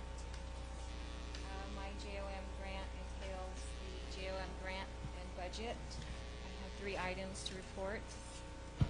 The schools have completed their JOM site allocation plans. This entails implementation descriptions and budget expenditure requests for each component. The components are school site supplies and materials, incentive awards enrichment, parental cost, and Native Studies program. Any of these requests over 500 will be addressed and presented to the IEC membership for review, discussion of how the funds will be utilized in all the schools. And third, the Navajo Nation JOM has informed Gallup McKinley County School about additional funds in the amount of $63,000 for school year 15 and 16, and this was based on the total student count of 8,961. We are waiting for an official award letter from the Navajo Nation. We cannot move forward without the official letter, so I'm working with the Navajo Nation. We need the president's signature. The youth conferences were postponed due to conflicting schedules of some schools having their Thanksgiving lunches during the same week. So, our concerns from the board? My throat is getting scratchy, I'm sorry. I'm really concerned about the relationship between the IEC members and the coordinator, and I don't know if that's something, Frank, Mr. Tripetti, I'm sorry, that you can assist us with. I think we need to have some kind of sit-down workshop, work session to get some, we need to start a discussion on this, and we're getting emails of concerns, and people are crying out for help, and this needs to be addressed. And I think that with the list that Monica has, we need to go one by one with that, and even inviting our business manager to the table and continuing to sit down and discuss this with their officers, with the board, with yourself, Mr. Tripetti. I don't know if that's something that can be done, but I would like to request it to see if we can get everybody on the same page and to stop a lot of this negativity and to put us back on a positive road with the Indian Education Committee. I'm not gonna lie and say there's nothing wrong. I don't want to put it underneath the carpet anymore. We need to tackle this, and I know there was a lot of concerns that Kevin wanted to address tonight to Mrs. Johnson, but of course he's not here tonight. But I think we really need to get everybody to the table and work this issue out. Mr. Tripetti, I don't know if that's something that we can do. That's something definitely we can do. Some of the items, though, we're still waiting on clarification. We have talked to Cuddy Law the first week I was back. And we told them this was the most pressing issue we had as a district. Unfortunately, that's been put on the back burner with them to the point where we've actually gone to a different law firm that you have an RFA with to get an answer on. I don't understand why we're going to the attorneys if we have even discussed this with our in-house and tried to solve it ourselves, because this is something that I feel that we need to sit down and talk to our parents about instead of going to attorneys. I had asked the group to have a meeting with the IEC president to go over some of the issues, to see what we're trying to clarify on, and they've had that meeting. We're also going to be having a meeting with the whole group in the future, and I think we can come to the table and try working out a lot. Again, we're being told that we're interpreting the CFR wrong. The way we're interpreting the CFR, the IEC is interpreting it different. That's where we're asking a legal opinion on the areas of the CFR. I guess while I was out on administrative leave, several board members had asked for an audit of JOM. That is in process. I do not know the name of the firm. Mr. Manning. Manning and Associates is on site starting today, going through that audit. So they're looking at they're coming in just as a regular firm would, looking at Title I, operational, any of our other programs.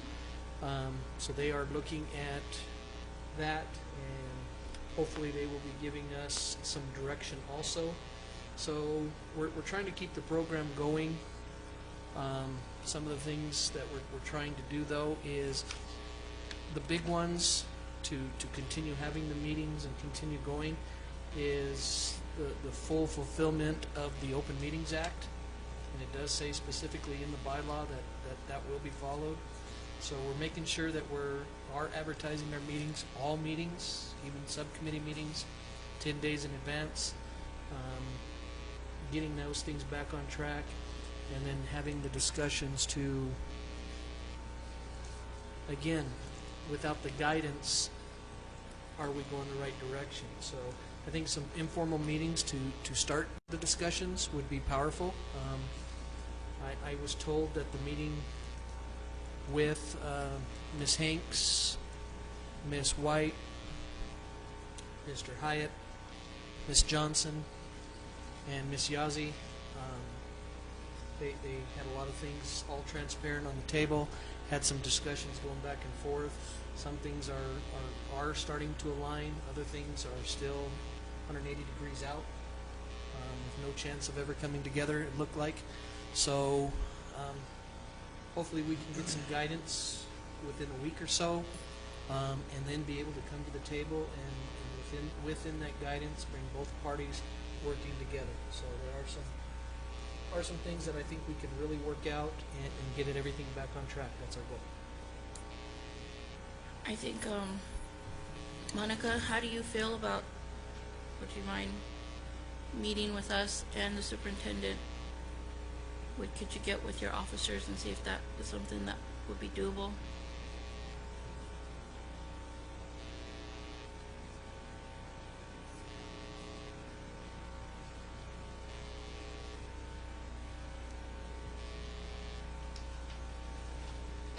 That would be something I would like, because we have a lot of concerns and that I want to bring up. Yes, I did meet with his administrators. It was, we talked about transparency, as I stated in my report, that written report I gave you. But yes, we are not on the same page on how they defined a CFR. One of his administrators invited me to, I can ask the questions to the auditor when it comes to our JOM. When they come in, I was invited to come and ask questions because I do have questions. I do have questions pertaining to how the funding, it's the funding, how we're spending the funding is the biggest problem. And during the negotiations meeting, I don't know why our superintendent and his assistant didn't invite the business office staff there, because they're citing things off what state PED's bringing down and implementing it to our program. So that holds up a lot of what we're trying to do.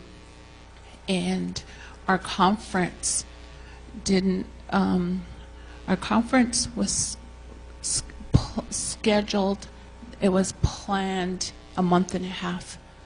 It wasn't something that we woke up one day and say, we're going to have a youth conference. We had meetings after meetings before we had this youth conference. We checked with the schools. The schools were okay with this. We did not have no problem with this. But due to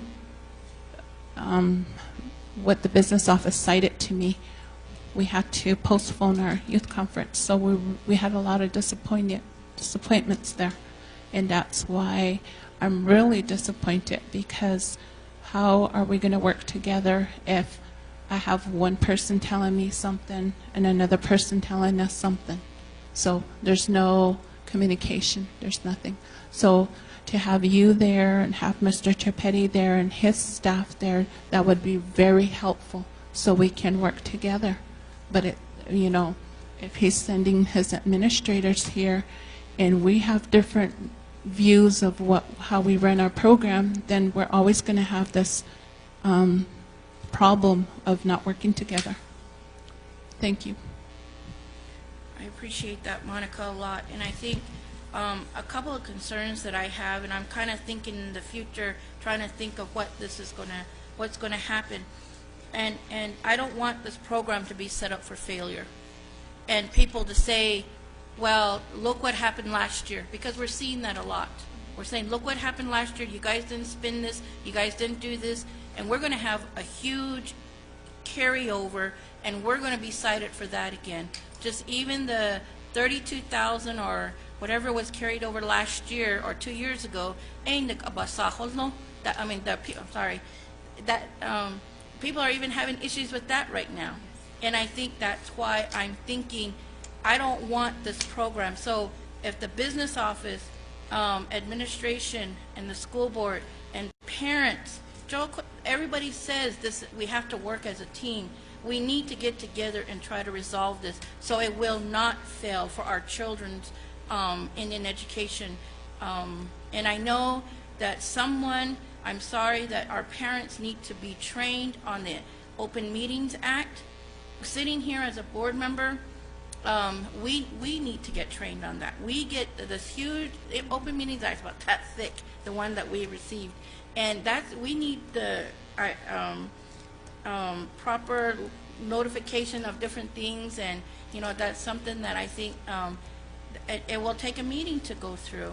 And I just really would like, and I appreciate Mr. Chapetti on what he's saying, that there is clarification that needs to happen, and if we can resolve a lot of this before it turns into a bigger issue, I would really appreciate that. And I think hopefully other board members are open up to attending also. But I will be there Saturday. One of the concerns I brought up during the last meeting was why the conference had been postponed. As I said during the last meeting, I was in the Pablo Pintado area at that time. Fortunately, I got an email stating that it had been canceled. But what I see here, I see very disappointing as the governing board and as the governing board of the finances here in our district. What I see is a relationship that I had been pleading for in the last couple of meetings. Work together.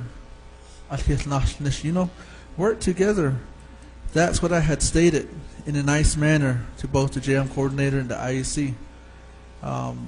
And I'm a person that's not one-sided. I don't stick with one group or with one side. I listen to both sides before I speak my mind here. And one of the things that I had seen in this written report from Mrs. Yazzie is that she had met with the administrators. I know at one time during one of our board training, we were told that one person can run a district without the support staff. So I think it'd be very formal in the near future to have our superintendent there, maybe even by himself with the IEC, JOM, school board. The way I see it in this little packet I got here, it seems like there was ideas from the different associate superintendents, concerns directed by them. And one of the things that really bothers me is what I heard tonight. The word used like them, the group. What I want to hear is, this committee or an IC or a person by a name rather than say them or group. One of the solutions that I think that the only way that this is gonna end is if we start a training session. I know you can do it here. Start talking about Open Meeting Act, about CFR 25. I know our board attorney had mentioned that he was looking at the interpretation of CFR 25. And one of the ways to look at it is to reorganize. I think that's where we have to lead to. I've heard we're to the point where that we are a majority Native American school board, that we could do away with the IEC. But after speaking to some of my constituents, they weren't in favor of that. They said that they'd rather see local representation from their own school rather than having the board take over the IEC. Another thing was, I know we had requested an audit a while back, and I remember at that time there was an article, I think this was about early October, in the local paper about funding usage by the IEC. I kind of wanted it to hold off on it until we had our superintendent back, so we could look into it, the audit, and now the audit has started. One of the questions that I had, who was the fiduciary agent? It's not the fault of the parents, who I wouldn't imagine seeing the parents running to the business office and typing their own checks and sending it out to their use. So I wouldn't blame the parents in this. You know, it's the fiduciary agent where it's going to happen from. The same with funding, how it should be spent. You know, we heard a great deal of report earlier during our training about the circular, the federal circular, where we have to be in compliance. So I think all of this matters, just a lot of finger pointing. And in the end, I hope that we can come back together and find a solution to see, you know, where the IEC members as well as the officers have their training, as well as the district personnel where they have their training, as well as the board. I mean, we do know what the Open Meeting Act is about. We had training in it. We know what it is, you know, but there's a long legal interpretation on it. But to have our IEC, to have our administrators understand fully what it is, you know, on that.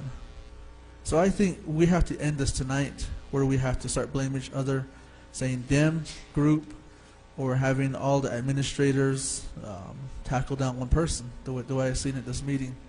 And that's what I've been hearing from, concerns that this kind of thing is going around, but, you know, the intimidation and the rundown, I don't know what it is. I don't know if we're trying to get the best out of somebody, if we're trying to win a game.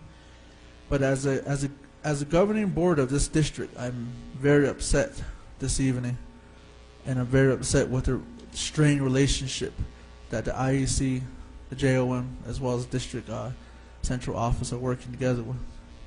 And I hope, like I said, that we can come to a solution and find a way to make this matter go away. We have a parent standing right here before us who is literally in tears and, you know, trying to speak her mind.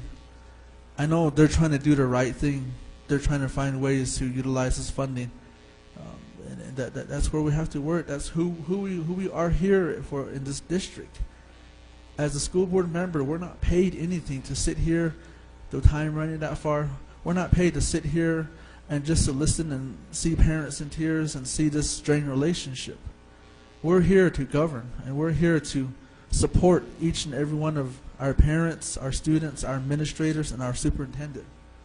And I hope we can find a way to fix that relationship, and hope we can hurry and fix this, because JOM funding doesn't always last.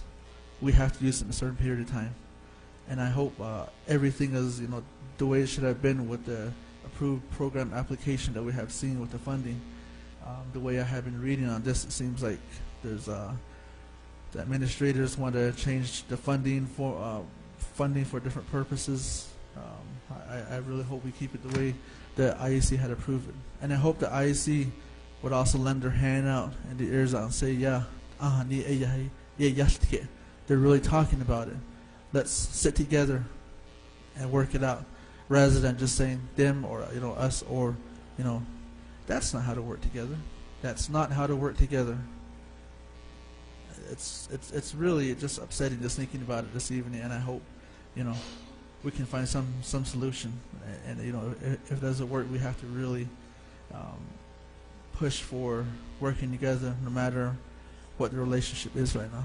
So I know I see people nodding their heads and stuff, but it's just a truth reality that we have to work together.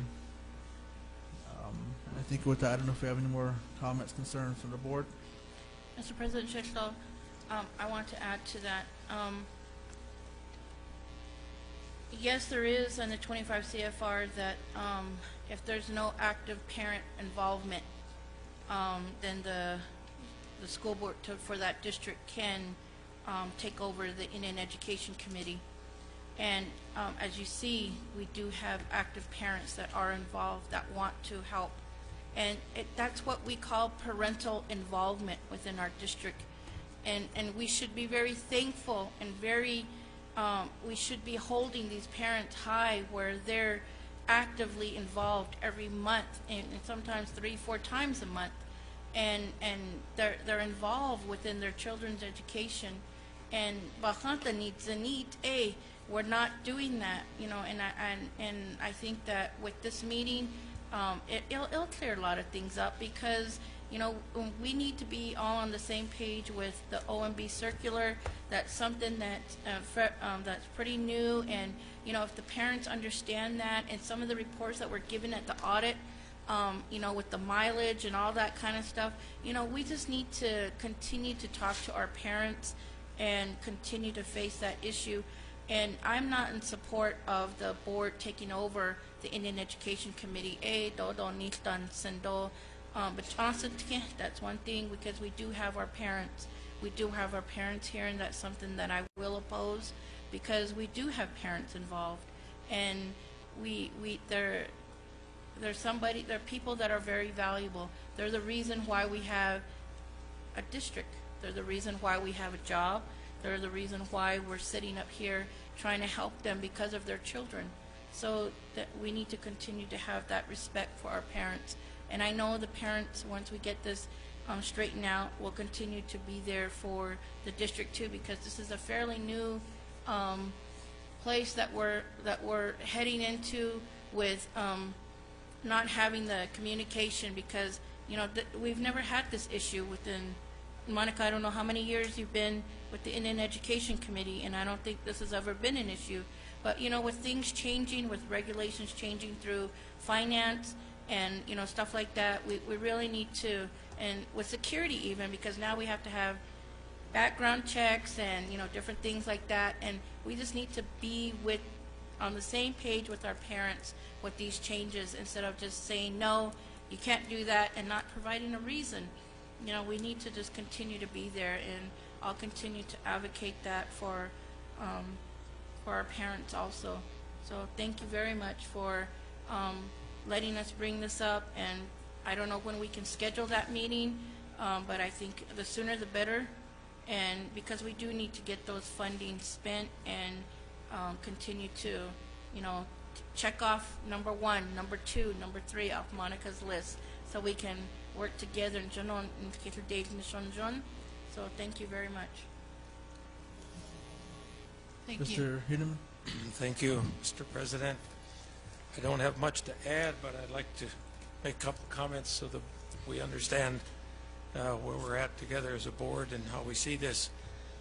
First of all, so I just want to go down a couple of things that are targeted here. First of all, regarding the audit, as I recall, there was a time not so long ago when we were hearing allegations about use or misuse of IEC monies, and I believe at that time, on my part, I asked for what I'll call an informal audit check. In other words, we were told there was no real audit, for instance, of JOM, and the school, the general audit that was done didn't really zero in on JOM, so I had asked if there could be just a check done. I mean, a quick, see if there's anything shows up. I don't think we were asking for some kind of formal, thorough audit, unless something pointed to the need for that. And we never got that, and I left it alone because I thought, well, everything's okay. So just to make that clarification, I'm not sure that we ever expected a full audit. And then when some of the IEC members heard that there was an audit going on and they didn't know why or where it was coming from, it created concern. An audit should be a good thing, but that's, it's become a point of contention. But I think we were just trying to make sure in response to some of the allegations that were making headlines. The second thing is that, I want to direct this to Mr. Chiappetti, during the time when we had an interim superintendent, the matter came up about the position of Indian Education Director, specifically regarding wearing several hats in terms of time and availability. And we were told that there was a plan was going to be worked on, developed, and presented in terms of how that would be handled. Well, that got lost in the shuffle. So apparently we still need maybe to know what the plan is in regard to that position and the director's multiple responsibilities, which are all good responsibilities, but then it creates the question of, can we give full attention to what's needed? So I think we still need to have a report or finding on that. Regarding the Open Meetings Act, even though it's been in the bylaws before, it's understandable to me that parents come into a meeting historically like that, and they don't come worried about Open Meetings Act. They come to discuss what their concerns are and what their ideas are. And now they're going to have to learn, just like the board has to learn, we can't just come in and bring up something that's on our mind. It's got to be posted in that agenda ahead of time, and that's a learning process, and it's something it's just there by law, and we have to learn that. So, but that can be done. That's an adaptation. There's an item in here about consultants, and I'm not sure what it's referring to, but I know in the accounts that we approved for paying tonight, it might be referring to this. One of our well-known storytellers in our area was paid a rate of $500 or so for each of 2 presentations, one to a parent parent evening at a school, another one to I think a school assembly kind of thing during Native American Month. The person's very talented. I looked at it and I thought, that's a pretty high rate. You know, nevertheless, I don't know that it's not legal, and there may be some justification. I don't know what her normal fee is, and so on, but I noticed it sort of jumped out at me as a pretty high consulting fee, if that's what was referred to. But again, we can disagree on how much should be, but if that was the requested fee and it's legal, then I don't think we should get too sidetracked by one instance of, I mean, you know, that particular thing. Another thing is, I do think, and I've mentioned this in response to an email we received, that I do think we have some procedural things that we need to come to some understanding on for the IEC, or they need to, because one thing that's different here compared to other places I've seen is who presents to the board reports on Indian education programs. Where I've been elsewhere, it's been the director. Here, the Indian Education Committee has a unique privilege or opportunity and responsibility to provide a direct report to the board every month. That's very unusual to me. And it should, again, be a good communication thing, but it sort of compounds it, because on one hand we're getting a report from the IEC president, another instance we're getting a report from the director, and because they're not always of the same mind, I think we need somewhere to find a clarification of just what is the communication flow there? What should come to us from the IEC president? When should the IEC president should be communicating that to and through the director, and the director should be advocating for the IEC. So I think we have a complication there that's not typical, and it has to be worked through. But at the same time, in that connection, I also want to concur with what was said, because it has been suggested to us as a board that because we have a majority Native American membership, it is legal for the board to become the IEC. And I think that would be a mistake, because we represent we're only 5 sets of eyes and ears and mouths. So to diminish the participation of the IEC members, who are greater in number and closer to more subsections of the district, I think that would be a step backwards, and I do think we need to find a way to resolve these tensions and these conflicts. But I think the IEC ought to be a very important mechanism for parent input and discussion, and providing that insight to the school and to the board. So I'll just state my position on that ahead of time, because it has been brought to our attention. So that's my thoughts. Thank you. Thank you, Mr. Heeneman. I believe with that, any more comments or concerns? Well, I'll go ahead and further the recommendation further down in the meeting. With that, notice and communication. December 21st, we do have a board work session here, and we'll be discussing the goals. December 21st is also our next Board of Education meeting here in the boardroom. December 21st, 2015 to January 1st, 2016 is our winter break. January 4, 2016, Data Day. No school, I believe, that day. So there's no students. January 4, 2016, Board of Education meeting, again here in the boardroom. January 18, 2016, Dr. Martin Luther King Day, no school. January 19, 2016, Board of Education meeting here as well in the boardroom. Do we have any other announcements? If we don't, I believe we can go ahead and go down to our only action item, approval of the Gallup McKinley County Schools Indian Policy and Procedures. And I believe this is presented by Mrs. White.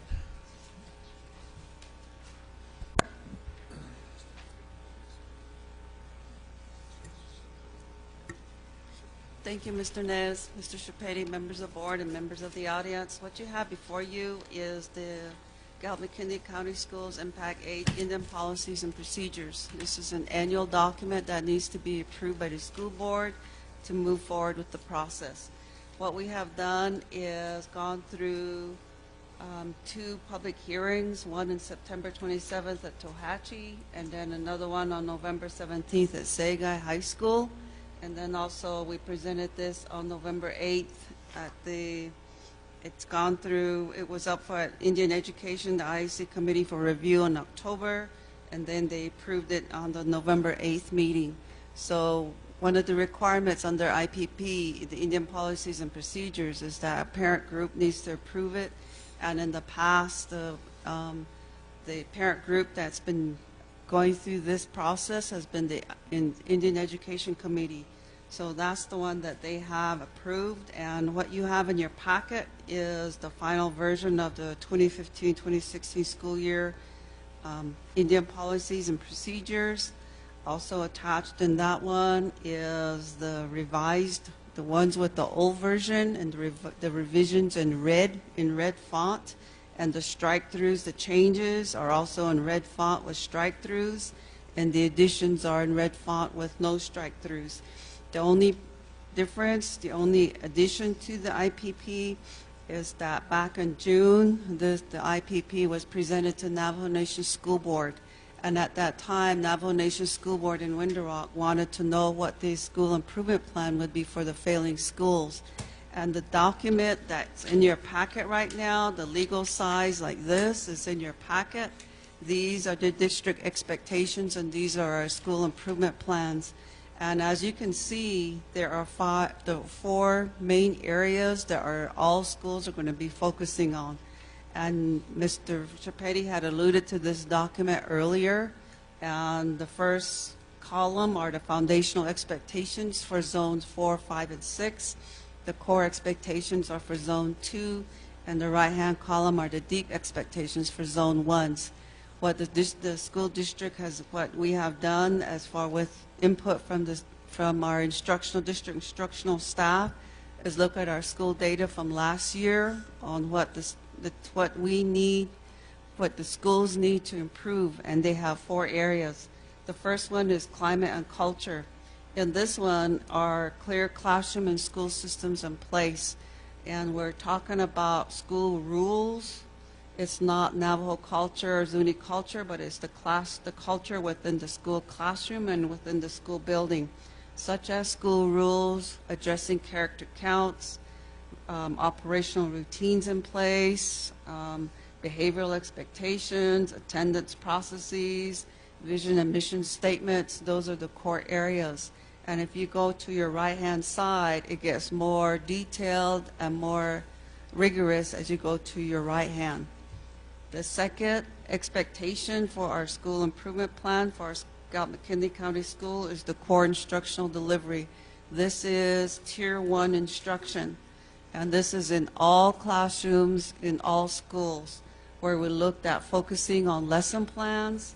We're looking at providing high quality instruction as whole group for all the kids, and then looking at the data to see if kids are struggling, what are we doing in the schools, in that classroom to help them. And we're using the district pacing guides, the curriculum maps developed for reading and math has been used to help in this area.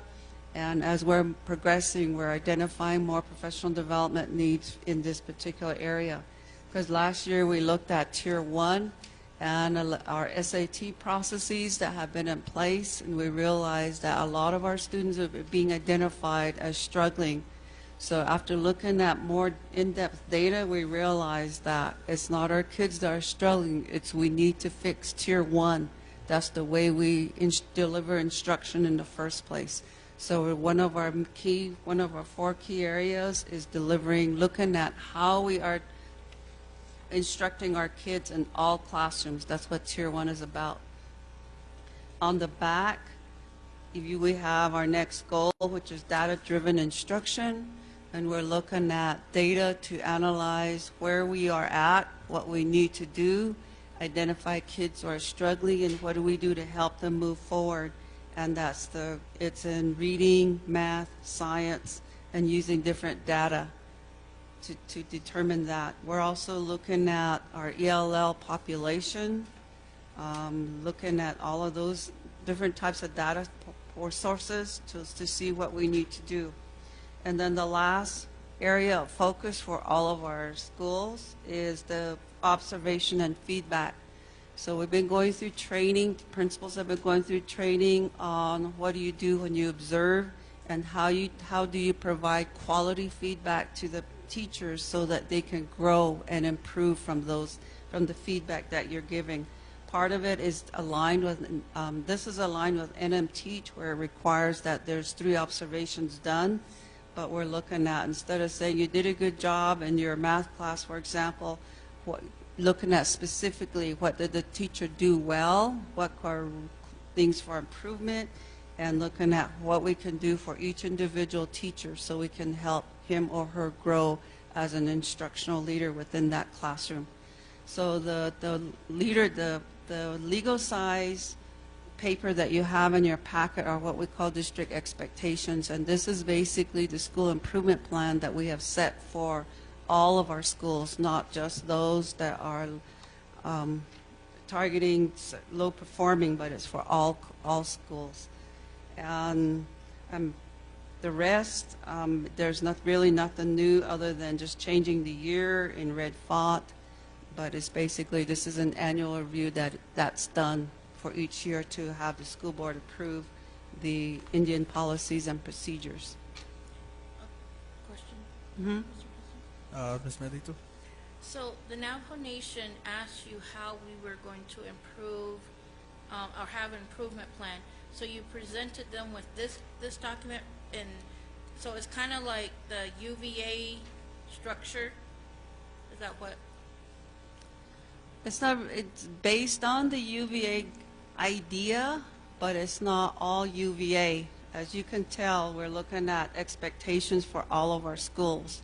So instead of saying the schools in PPE or the turnaround models through UVA, they're going to do A and B, and this other set's going to do B and C, and this other group's going to do something different. We've aligned it so that all of our schools are working on common goals and objectives, and and the zone directors are the ones that are providing the different types of support that they need to move from the left-hand column to the right-hand column. So our schools some of them have already mastered and really improved the climate and culture. So now they're on the right-hand side of in zone 2, or the core expectations, and moving to the deep expectations. My other question that I have too is, it was mentioned from our community member that we should have like what the budget was with the impact aid and how it was spent, and I don't know if we've ever received that. Is that something that we can have, that we can please have a copy of, Mr. Tripetti? Because this impact aid, and I don't know what is the total cost that we get from impact aid, and if we could see how those expenditures were spent through. I know that would have been great. I guess another thing that we can ask for through the budget workshop that we had this evening, but I think having that breakdown with the impact aid would be something helpful for us too.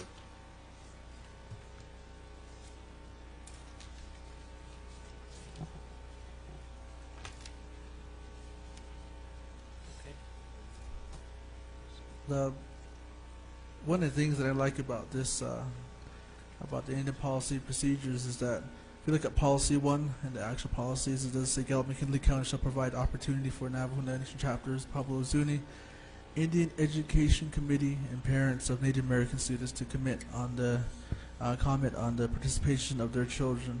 This is to ensure equal access of educational programs, services, and fair reviews offered by the Gallup McKinley County School Indian Education Programs in accordance to 34 Code Federal Regulation. The other one that I see on here is the Gallup McKinley County Policy 3. Gallup McKinley County Schools shall receive documented input annually from the Indian Education Committee to advise the school district in modifying its education programs and activities to ensure equal participation by Native American students.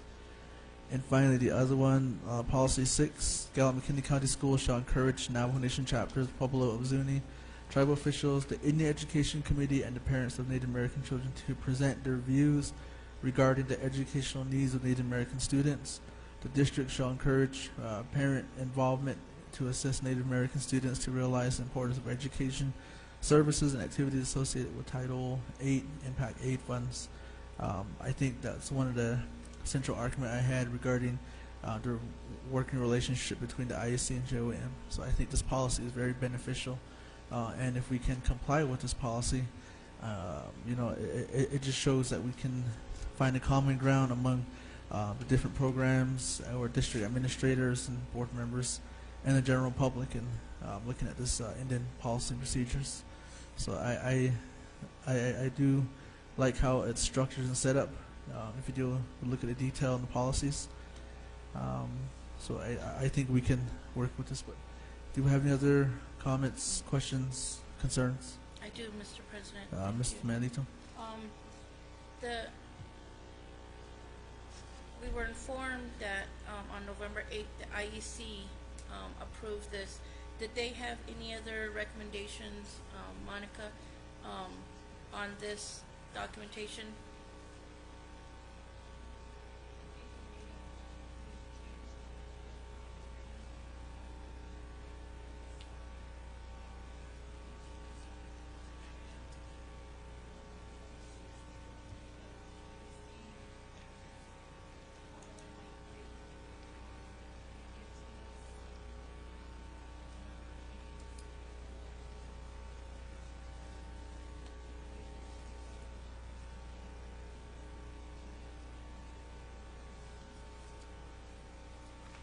And I would like to also agree with Titus on the wording on this.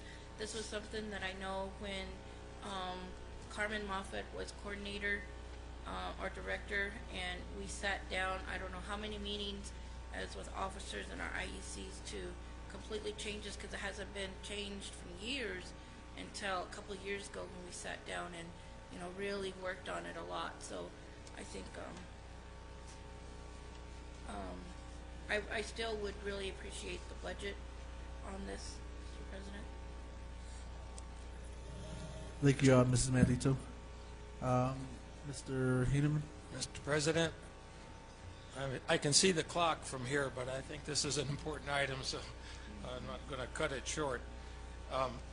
You've identified, Mr. President, some of the really big fundamental pieces in here, I think, in terms of communication. Again, communication to and from the parents, and so I recognize that. I want to pick on a couple small things, but I have a question first, just a specific question for Ms. White.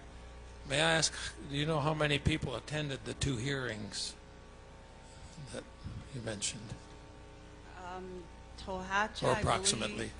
I believe that the Tohatcha meeting with from the sign-in sheet, I know we had 25 people slots on one page, so we filled up 1.5, so I would say about 35 maybe, 35 to 40. Okay. And then the IEC on the November meetings, all of them were there, I think, except for about one. The one at Guy was very minimal. I think there was like 10. So in the IPP, it says a minimum of 4 per year. So we've done 3 thus far. We still have 1 more to go. Okay. Thank you. I'm glad to hear the one with 25. The reason I ask that is just because I happened to attend one some years ago where I think there were 4 people, and that's one of the forms of parent involvement right there, is people being involved in reviewing these things. Going through some of the specifics here, I think the policy on the surface looks good. You know, it calls for all kinds of communication and reports and so on. But, so my question in my mind, the general one, is how do we know if they're really being done? Who gets those reports and who makes those assurances?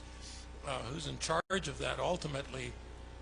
That should be an administrative responsibility, and yet since the board is being asked to approve this, we have a responsibility, I think, too, to ask these questions. One of the questions I have of a general sort is this idea that's important in here about equal participation, Native American children's equal participation in the educational programs and activities. And there's no definition of what constitutes equal participation. If we look at it in terms of numbers participating, that may yield one answer. For example, Native students are certainly participating in classes equally. They're there. But if our achievement scores are way low for that group, is that equal participation? So I raise that as a sort of a long-term question because I don't know that we can define that this evening. And I'm not sure when this was written even what people thought was equal participation. To me, it would mean to some people, if we have, let's say, an activity, and let's just take our favorite sport, basketball. If we've got 30% Native students in one school, then we would expect at least 30% are also participating in that activity. That's one way to look at it. But I'm concerned about the achievement aspect. If we still have, achievement that's not satisfactory to us, even though we have 100% of our Native students participating in their classes. So that's I want to raise that thought. The other thing then are these things where it says there will be, for instance, school principals will conduct parent meetings, at least one per semester, and so on. Well, I hope that happens, but I sit here and how would I know? That's my concern historically about the parent relationships. What's happening with our school liaison people? I don't know if they're all called the same thing. Sometimes they might be called parent coordinator, sometimes parent liaison. Ms. Manuelito raised the question in our work session about parent centers. What are we really doing? Are our parent liaisons really being a communication link? A lot of schools around the territory have parent centers where parents can come in, so we're not maximizing all the possibilities there. So do our school principals even have these parent meetings? Maybe they do. Maybe they're doing more than minimum here. But I'm saying we don't know that. When we approve this policy, we're saying we agree that this should happen, right? Then when it comes to park and the data, we have data day on January 4th, and then what happens in terms of when the stuff becomes available. Again, we have to trust to a certain degree here that this stuff will happen. I mean, the data will get out when it's available, but I'm thinking some of this says like by the end of the first semester, and we're getting closer. So that there needs to be that, and then just a small little picky thing on number 5. 5.3 refers to procedure 6.1 and 6.2, and I think it's meant to say 5.1 and 5.2. Doesn't change the substance, but I think it was just a sort of a typo or carryover. Also on, for example, information distributed under the Open Meetings Act says to include Navajo Nation news. So again, that means, I guess, if we don't have it, we need to get a regular procedure. I don't know if that means KTNN or radio station 1330, which is always in Navajo, except when they say all Navajo all the time, and they say that in English. Which one is that one there? 1330 is all Navajo station. No, I mean where you're reading. Oh, I'm sorry, under 5, Okay. Section 5, having to do with the Open Meetings Act. So, I support the policy. I support what it says and what it apparently purports to do. I just think, there's a fine line sometimes, I think, where as a board we need to trust the people who are in charge of these things, and then there's another point where we need to trust and verify. And so I hope these things really happen that are stated in here. That's where I'm at. Mr. President, I have one more comment, please. I know that when Carmen oversaw this, there was at the end of each meeting or hearing, she passed out feedbacks. Did you guys do that also? For them, We collected for people feedback, yes, from the meetings, from Yeah, the from the hearings. hearings, Yes, we did. We collected feedback. Could you entertain the board to receive some of the comments that you received from your feedbacks that were collected at these hearings? Because I think that would be really valuable to us. But I think, Mr. President, at this time, with a hearing still scheduled and with some of the recommendations from the board, I would like to go ahead and table this. And maybe after we review the budget also, then we will have to take action on it. That would be my motion, sir. Motion to table,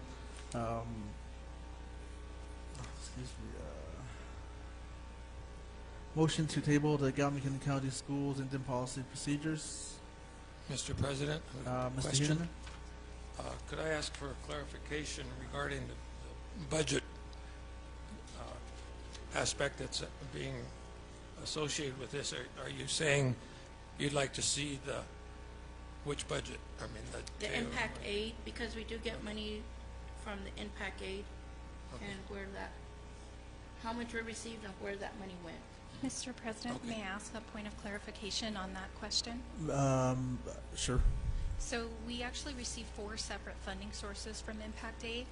2 are general funds, 1 is for special education, and 1 is for construction. One of the general funds that we receive goes into the operational fund and becomes part of the overall operational budget. How would you like that information presented?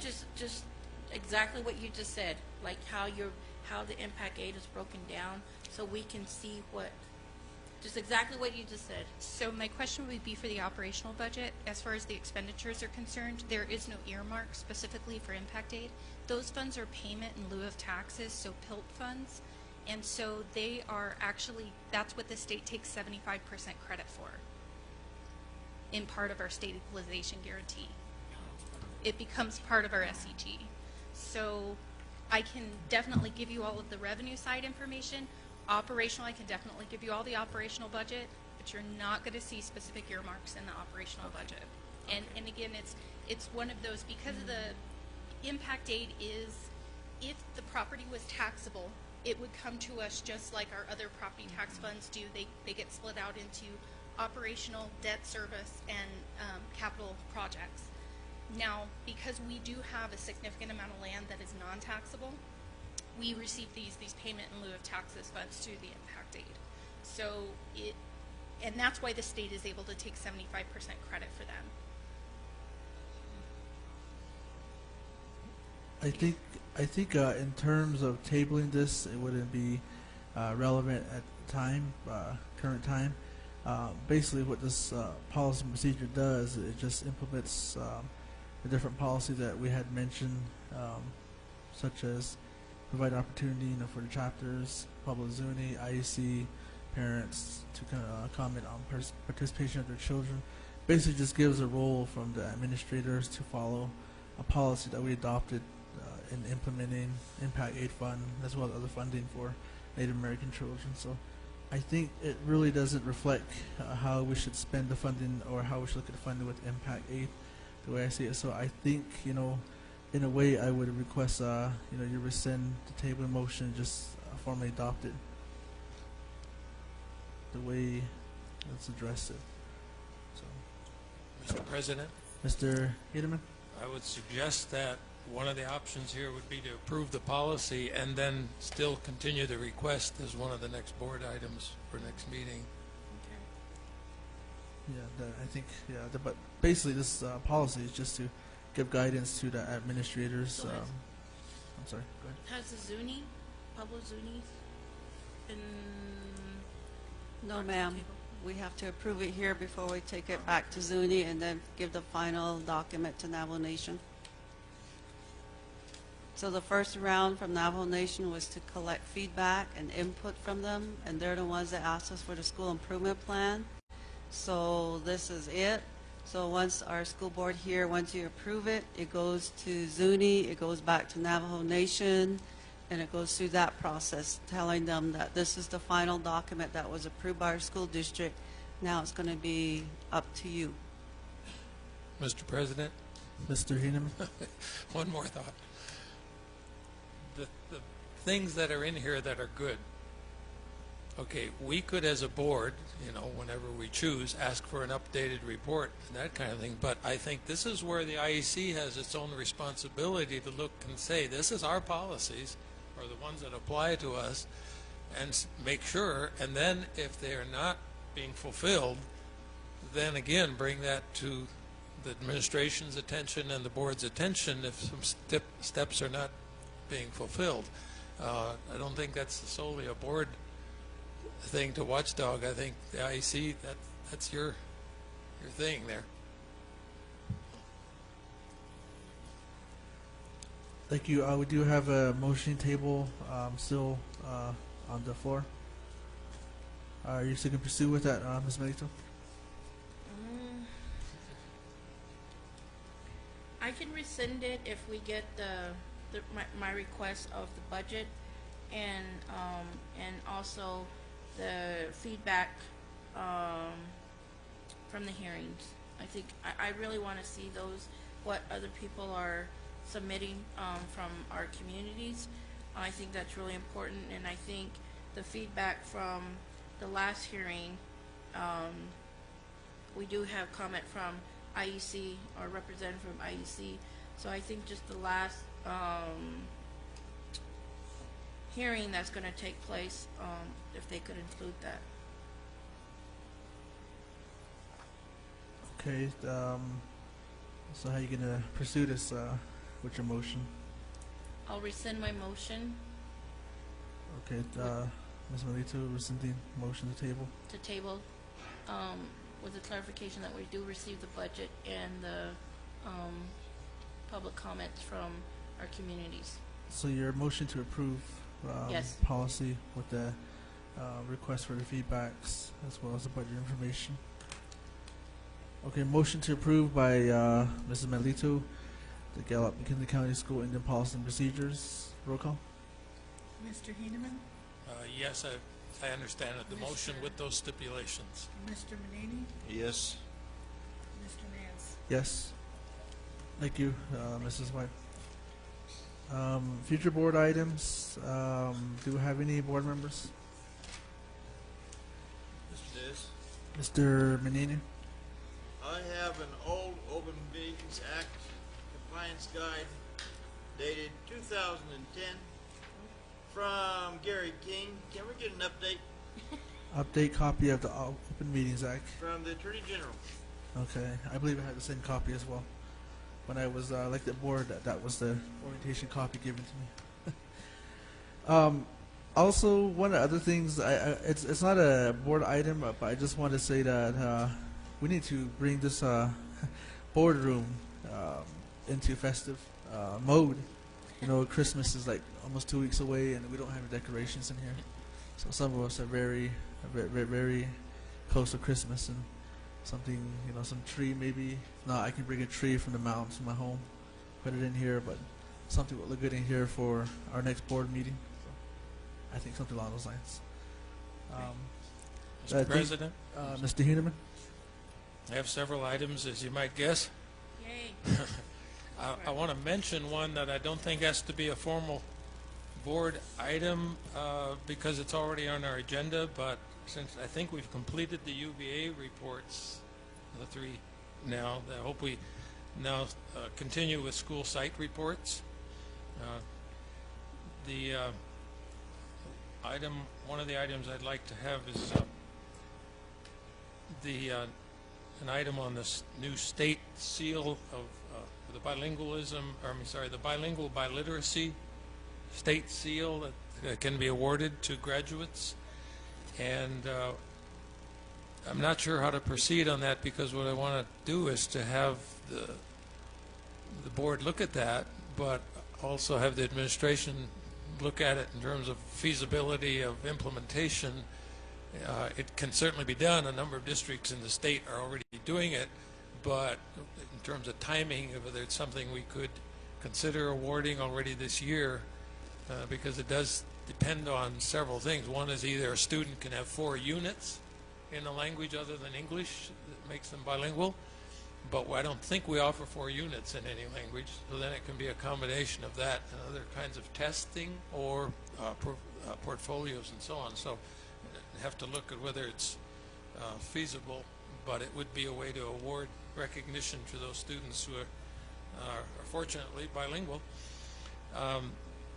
Another specific thing, and again, it's sometimes the line between when a board member should simply work with the superintendent and when it should go through the whole board process, but I want to make it an agenda item, and if it can be expedited in some ways is that.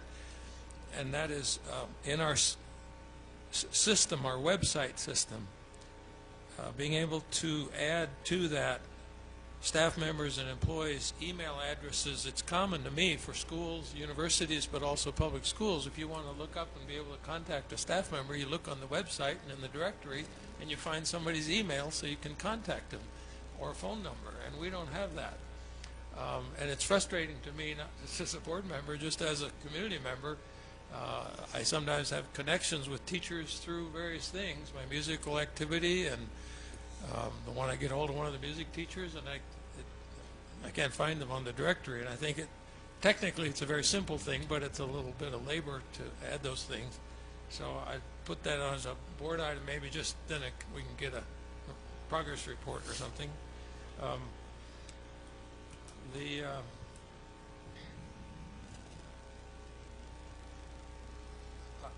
I don't know, Ms. Manuelito, the matter of board attendance at the UVA retreat, do we need that as item, or it's already there? And then the bus concern, okay, and I don't know, again, with the IEC audit, is that going to be something we need a report on, or just a clarification?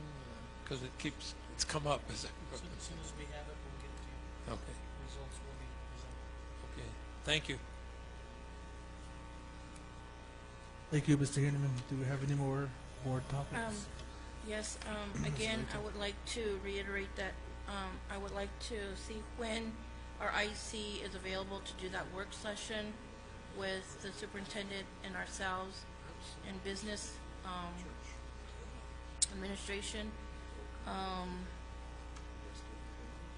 And I think maybe towards the end of the year, I would like to, just for Mr. Tripetti's sake, to do another Shepherd's report in the last semester, just to follow up on what they continue to do, and hopefully, they have some reports for us that they have attended some chapter meetings, some parent group meetings or something.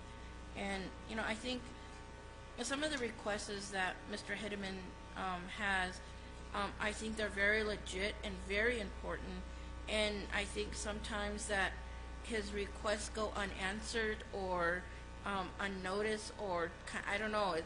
I see them in the emails, and nobody is getting back to him, and sometimes some of his questions are the same questions I have, and I think we're both waiting for a response. And I think and then when we get our agenda, it's not on there again. So I think just having that Mr. Hinneman's requests on some of the future topic items are very important, that we continue to have them somehow scheduled in, or just say, yes, I did note it, we will put that on the agenda, maybe at the next meeting or something to that effect, so that will clear up the confusion of, well, nobody read it, nobody cares, kind of thing. I think a lot of his recommendations are very important to us as a board. And just going by the list from the last school board meeting that he presented, I did, after I fell, I did kind of get on the live streaming toward the end of the meeting, and I did hear him request the ones that were requested from us from our attorney, and I'm very thankful that some of these are being worked out.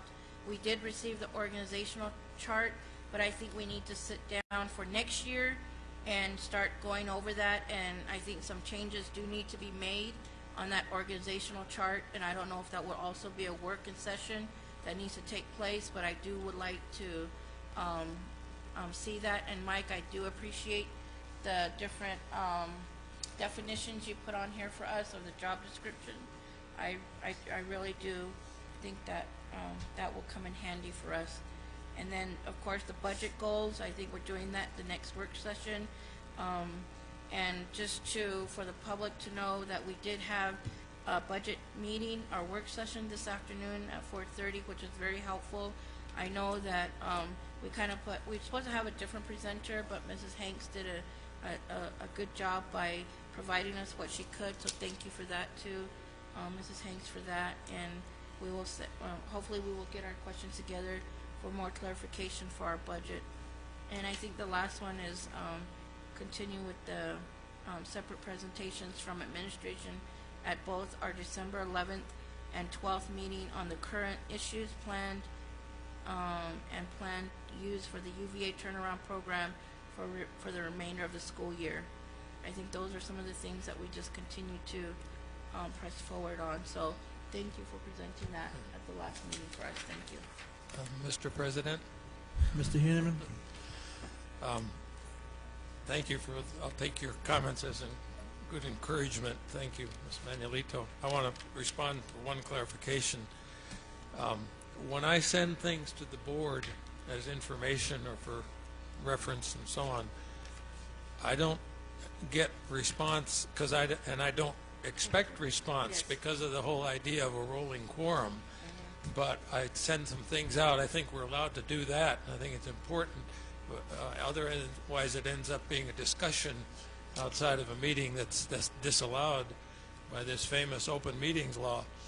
But I'm going to send you one this week that's over 80 pages long.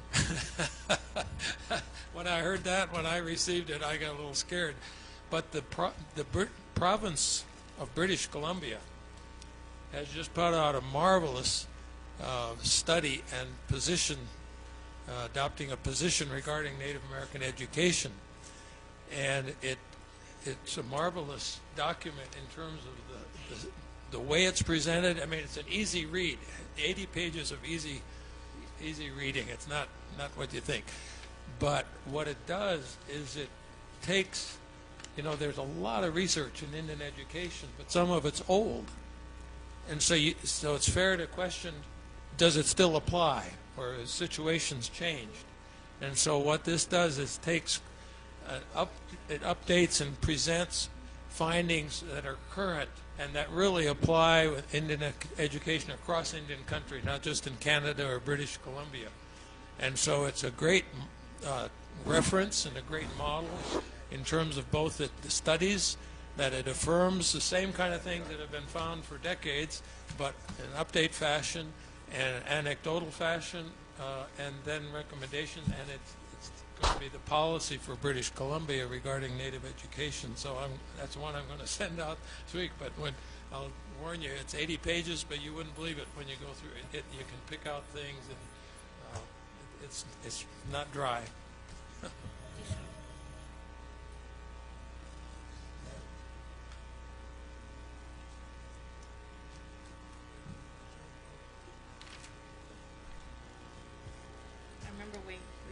That through the email too. I don't know if that's something.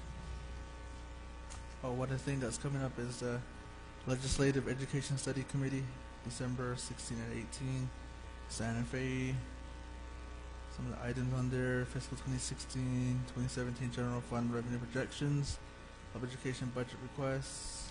The School Board Association. Okay, it looks like all of the education partners, the priorities is going to be on the agenda. I think something we should look into. If you decide to go, then we need to talk about the Catherine Miller ceremony. Yeah, that's during that time. Because it's at the same time. It's also the same time as our depositions for the capital outlay case of ESCOC head and LFC head.